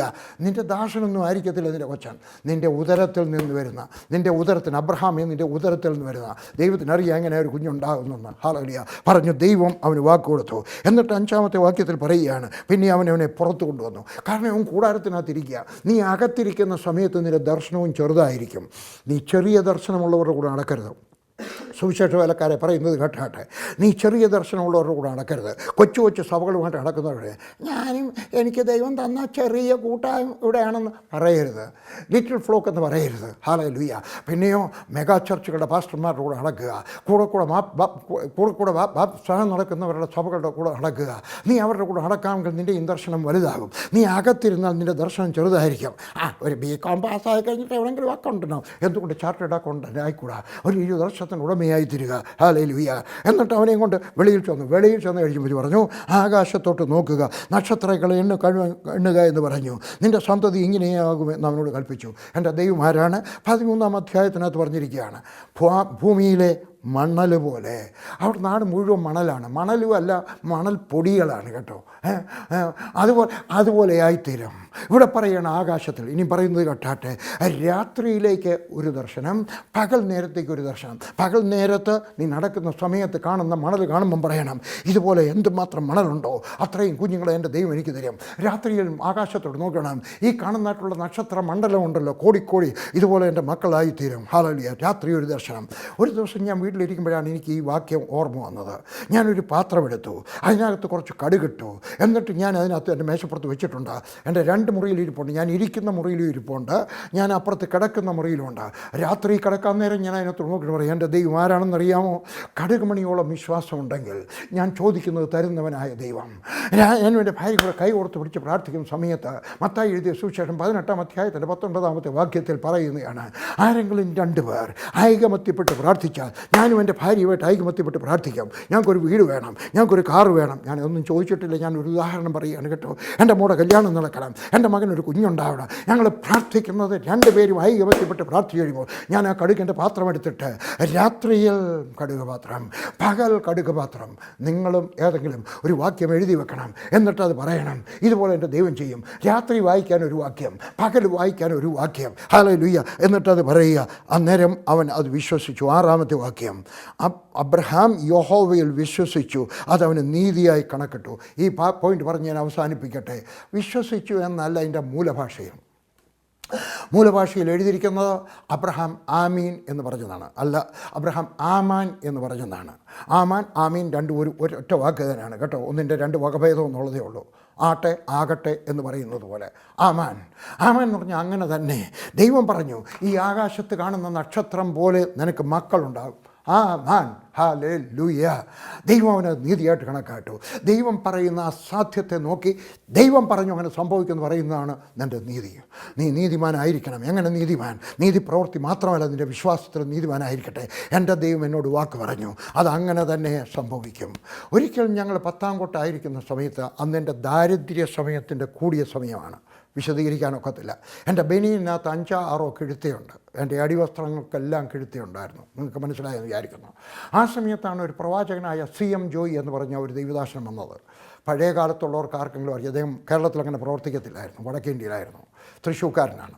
അദ്ദേഹം വന്ന് വെച്ചെൻ്റെയൊക്കെ പറഞ്ഞു, ദൈവം നിന്നെ അനുഗ്രഹിക്കും. ഞാൻ അന്ന് കിഴുത്തയുള്ള ബനിയനും അടിവസ്ത്രങ്ങളും ഇട്ടുകൊണ്ട് നടക്കുന്ന കാലത്ത് എന്നെ നോക്കിക്കൊണ്ട് പറഞ്ഞു, എന്നെ പ്രാർത്ഥിച്ചുകൊണ്ടിരിക്കാൻ പറഞ്ഞു, ദൈവം നിന്നെ അനുഗ്രഹിക്കും, നിനക്കിവിടെ വീട് തരും, നിനക്കിവിടെ ഭൂമി തരും, എന്നിട്ട് പിന്നെ ആ ഭൂമിയെ വലുതാക്കും, നിനക്കൊരു വീട് തരും, അല്ല നിനക്ക് വേറൊരു വീട് കൂടെ തരും, നിനക്ക് വാഹനം തരും, മാത്രമല്ല ഇന്ത്യയുടെ തലസ്ഥാനത്ത് ഡൽഹിയിൽ നിനക്ക് വീട് തരും. ഞാൻ വിചാരിച്ചു ഇദ്ദേഹം 25 രൂപയ്ക്ക് പറയുകയാണ്. കാരണം അന്നത്തെ നല്ലൊരു തുകയാണ് 25 രൂപ. ഒരു ദൈവദാസം വന്ന് കഴിയുമ്പോൾ 25 രൂപ ഒരു വലിയ തുകയാണ്. ഞാൻ വിചാരിച്ചു എൻ്റെ 25 രൂപയ്ക്ക് വേണ്ടി പറയുകയാണ്. എൻ്റെ നിലവാരത്തിനുള്ളവർക്ക് 25 രൂപ വലിയ തുകയാണ്. ഞാൻ വിചാരിച്ചു അതിന് വേണ്ടി പറയുകയാണ്. നടക്കുന്ന കാര്യമല്ല. എൻ്റെ ശുദ്ധമായ മലയാളത്തി ഭാഷയിൽ പറഞ്ഞാൽ ദൈവം ഉച്ചകുത്തി നിന്നാലും ഇത്രയൊന്നും ചെയ്യത്തില്ല എന്ന് ഞാൻ വിചാരിച്ചു. പക്ഷേ അത് കഴിഞ്ഞപ്പോൾ ഞാൻ അവിടെ 100 അടി നീളം, 112 അടി 100 അടി വീതി, 112 അടി നീളത്തിൽ ഒരു തുണ്ടി ഭൂമി വാങ്ങിച്ചു. അത് കഴിഞ്ഞപ്പോൾ ജോൺ ഓസ്റ്റിൻ എന്ന് പറഞ്ഞ ദൈവദാസനം വന്ന് എനിക്ക് 10 ലക്ഷം രൂപ തന്നു. ഞാൻ 4 ഏക്കർ ഭൂമി വാങ്ങിച്ചു. കുറേ നാളുകൂടെ കഴിഞ്ഞപ്പോൾ ഡൽഹിയിൽ വീട് വാങ്ങിച്ചു. ഡൽഹി 2 വീടെന്ന് അദ്ദേഹം പറഞ്ഞു, 2 വീടെന്ന് പറഞ്ഞു. അവിടെ ഒരു വീട് വാങ്ങിച്ചു, പിന്നീട് ഒരു വീടായി. ഹല്ലേലൂയ. ദൈവം എന്തെങ്കിലും പറഞ്ഞാൽ അന്ന് എനിക്ക് വിശ്വസിക്കാൻ കഴിഞ്ഞില്ല, പക്ഷേ ഞാൻ അവിശ്വാസത്തിൻ്റെ വാക്കുകൾ പറഞ്ഞില്ല. വേദപുസ്തകം പറയുന്നു, ഇയ്യോബ് അധരം കൊണ്ട് പാപം ചെയ്തില്ല, ദൈവത്തിനെതിരായിട്ട് സംസാരിച്ചില്ല, ഇത് നടക്കത്തില്ല, ദൈവമേ നീ പറഞ്ഞ അബദ്ധമായിപ്പോയി എന്ന് പറഞ്ഞില്ല. ഹല്ലേലൂയ. അതുകൊണ്ട് നീയും ദൈവം എന്തെങ്കിലും പറഞ്ഞു കഴിയുമ്പോൾ ആമീൻ എന്ന് പറയണം. നിനക്ക് വീട് കിട്ടും, വീട് കിട്ടും. കാറ് കിട്ടും, കാറ് കിട്ടും. നിനക്ക് ബുദ്ധി ഉണ്ടാകും, നിനക്ക് ബുദ്ധി ഉണ്ടാകും. നീ വിദേശത്ത് പോകും, നീ വിശ്വസിക്കണം. ദൈവം എന്തെങ്കിലും പറഞ്ഞാൽ വിശ്വസിക്കണം. അതവന് നീതിയായിട്ട് കണക്കിട്ടു. നീ വിശ്വസിച്ചാൽ ദൈവം അത് നീതിയായിട്ട് കണക്കാക്കും. അവനൊരു ചോദ്യം ചോദിച്ചു, ഇത് ഞാൻ എങ്ങനെ വിശ്വസിക്കാം? ഇനിയും പറയുന്നത് കേട്ടാട്ടെ. ദൈവത്തോട് ചോദ്യം ചോദിച്ചാൽ ദൈവം പിണങ്ങത്തില്ല, ദൈവത്തെ ചോദ്യം ചെയ്താലാണ് പിണങ്ങുന്നത്. പക്ഷേ ഇതെങ്ങനെ വിശ്വസിക്കാനൊക്കെ പറഞ്ഞു, ഇത്രയൊക്കെ കൊണ്ടുവന്നാട്ടെ, മൃഗങ്ങളെയൊക്കെ കൊണ്ടുവന്നാട്ടെ, അതുകൊണ്ട് നമുക്ക് എന്തെങ്കിലും സംശയിക്കാം, വിശ്വസിക്കാം. അബ്രഹാമിന് വിശ്വസിക്കാൻ പ്രയാസമുണ്ടായിരുന്നു. ഇതൊക്കെ എങ്ങനെ സംഭവിക്കും? എനിക്ക് പ്രായം ഒത്തിരിയായി, ഇനി എവിടെ കൊച്ചുണ്ടാവും, ഇത്രയും കുഞ്ഞുങ്ങൾ, എനിക്കൊരു അടയാളം വേണം. ദൈവത്തിൻ്റെയൊക്കെ ചോദിച്ചു. ദൈവം പറഞ്ഞു, കൊണ്ടുവന്നാട്ടെ, മൃഗങ്ങളെ കൊണ്ടുവന്നാട്ടെ, ഞാൻ തീ അയച്ച് നിനക്ക് തീയിലൂടെ മറുപടി പറയാം. എൻ്റെ ദൈവം ആരാണെന്നറിയാമോ? തീയിലൂടെ മറുപടി പറയുന്ന ദൈവമാണ്. എൻ്റെ ദൈവം ആരാണെന്നറിയാമോ? മരുഭൂമിയിൽ വഴിയൊരുക്കുന്നവനാണ്. എൻ്റെ ദൈവം ആരാണെന്നറിയാമോ? മരുഭൂമിയെ മലർവാടിയാക്കി തീർക്കുന്നതാണ്. എൻ്റെ ഈ ദൈവം നിങ്ങളെ ഇന്ന് അനുഗ്രഹിക്കാൻ പോവുകയാണ്. ദൈവം എന്തെങ്കിലും പറഞ്ഞാൽ വിശ്വസിക്കാമോ? കണ്ണുകളടയ്ക്കാൻ പ്രാർത്ഥിക്കാം. മക്കളില്ലാത്തവർക്ക് വേണ്ടി പ്രാർത്ഥിക്കാൻ പോവുകയാണ്. എൻ്റെ സ്വർഗസ്ഥനായ ദൈവമേ, ഞാൻ ഈ പ്രാർത്ഥിക്കുന്ന സമയത്ത് അബ്രഹാമിന് മക്കളെ കൊടുത്തവനായ ദൈവമേ, അവർക്ക് മക്കളെ കൊടുക്കണമേ എന്ന് പ്രാർത്ഥിക്കുന്നു. ആർക്കൊക്കെയാണോ മക്കളില്ലാത്തത് അവർ പിടിച്ചെടുക്കട്ടെ, എന്നിട്ട് പറയട്ടെ ആമേൻ. പറഞ്ഞോ? ആരൊക്കെയാണ് സാമ്പത്തികമായിട്ട് ഞെരുക്കത്തിലുള്ളത്? ഞാൻ പറയുകയാണ്, നിന്റെ പാനപാത്രം നിറഞ്ഞു കവിയട്ടെ. കർത്താവായ യേശുവിൻ്റെ നാമത്തിൽ ഞാൻ പ്രാർത്ഥിക്കുന്നു. ആര് പറയും ആമേൻ? ആമേൻ. ഞാൻ പ്രാർത്ഥിക്കുകയാണ്, കുടുംബകലഹം മാറിപ്പോകട്ടെ, യേശുവിൻ്റെ നാമത്തിൽ രമ്യത ഉണ്ടാകട്ടെ, സഹോദരന്മാർ തമ്മിൽ ഐക്യതയിൽ പ്രവർത്തിക്കട്ടെ, യേശുവിൻ്റെ നാമത്തിൽ. ആര് പറയും ആമേൻ? ആരുടെയാണ് സഭ ചെറുതായിരിക്കുന്നത്? ചെറുതായി ചുരുങ്ങി വരുന്നു. ഞാൻ പ്രാർത്ഥിക്കുകയാണ്, സ്വർഗസ്ഥനായ ദൈവം ഇതിനെ വിശാലമാക്കട്ടെ, വലുതായി തീരട്ടെ, സ്നാനം കൂടെ നടക്കട്ടെ, അസാധാരണമായ രീതിയിൽ അക്രൈസ്തവർ വന്ന് കയറട്ടെ, യേശുവിനെ കണ്ടുമുട്ടട്ടെ, യേശുവിൻ്റെ നാമത്തിൽ അങ്ങനെ സംഭവിക്കട്ടെ. ആര് പറയും ആമേൻ? ആരൊക്കെയാണ് രോഗികളായിരിക്കുന്നത്? ഞാൻ പ്രാർത്ഥിക്കുകയാണ്, കർത്താവ് യേശുവിൻ്റെ നാമത്തിൽ അവരുടെ രോഗം മാറട്ടെ, അവരുടെ ക്യാൻസർ മാറട്ടെ, അവരുടെ അൾസർ മാറട്ടെ, അവരുടെ മുട്ടുവേദന മാറട്ടെ, അവരുടെ മെനിഞ്ചൈറ്റിസ് മാറട്ടെ, അവരുടെ കർത്താവ് ആർത്രൈറ്റിസ് സുഖമായി തീരട്ടെ. ഞാൻ ഈ പ്രാർത്ഥിക്കുന്ന സമയത്ത് ആര് പറയും ആമേൻ? യേശുവിൻ്റെ നാമത്തിൽ അങ്ങനെ സംഭവിക്കട്ടെ. നിങ്ങളുടെ പ്രയാസം മാറി, നിങ്ങളുടെ ദുഃഖം മാറി, നിങ്ങളുടെ പുരയിടത്തിന് നീളവും വീതിയും വർദ്ധിക്കട്ടെ. ആര് പറയും ആമേൻ? നിങ്ങളുടെ വീട് ചെറുതാണ്. ഞാൻ പ്രാർത്ഥിക്കുകയാണ്, കർത്താവായ യേശുവിൻ്റെ നാമത്തിൽ നിങ്ങൾക്ക് 1 മുറിയൂടെ വേണം, 2 മുറിയൂടെ വേണം. ആര് പറയും? യേശുവിൻ്റെ നാമത്തിൽ ഞാൻ പറയുമ്പോൾ ആര് പറയും ആമേൻ? എൻ്റെ വീട് വലുതാകുന്നു, എൻ്റെ പുരയിടം വലുതാകുന്നു, എൻ്റെ ബിസിനസ് വലുതാകുന്നു, എൻ്റെ സഭ വലുതാകുന്നു, എനിക്ക് ആരോഗ്യം തിരിച്ചു കിട്ടുന്നു, എൻ്റെ പ്രയാസം മാറിപ്പോകുന്നു, എൻ്റെ വീട്ടിൽ ആഹാരം ആവശ്യത്തിനുണ്ടാകുന്നു, ഞങ്ങൾക്ക് ആവശ്യത്തിന് വസ്ത്രം ഉണ്ടാകുന്നു, ഞങ്ങളുടെ ദേശത്ത് മാന്യരായിത്തീരുന്നു, എൻ്റെ മകളുടെ വിവാഹം നടക്കുന്നു. ആര് പറയും ആമേൻ? ആര് പറയും എൻ്റെ മകന് കുഞ്ഞുങ്ങളുണ്ടാകും? യേശുവിൻ്റെ നാമത്തിൽ പഠിച്ചു നിൽക്കുന്ന എൻ്റെ കുഞ്ഞുങ്ങൾക്ക് ജോലി കിട്ടും, നാണ്യമായ ജോലി കിട്ടും, നല്ല ശമ്പളം കിട്ടും, ഞങ്ങൾക്ക് മിച്ചമുണ്ടാകുവാൻ തക്കവണ്ണം സ്വർഗസ്ഥനായ ദൈവം സഹായിക്കും. ആര് പറയും ആമേൻ? യേശുവിൻ്റെ നാമത്തിൽ ആമേൻ. പറഞ്ഞവർക്ക് അങ്ങനെ സംഭവിക്കട്ടെ, യേശുവിൻ്റെ നാമത്തിൽ ആമേൻ.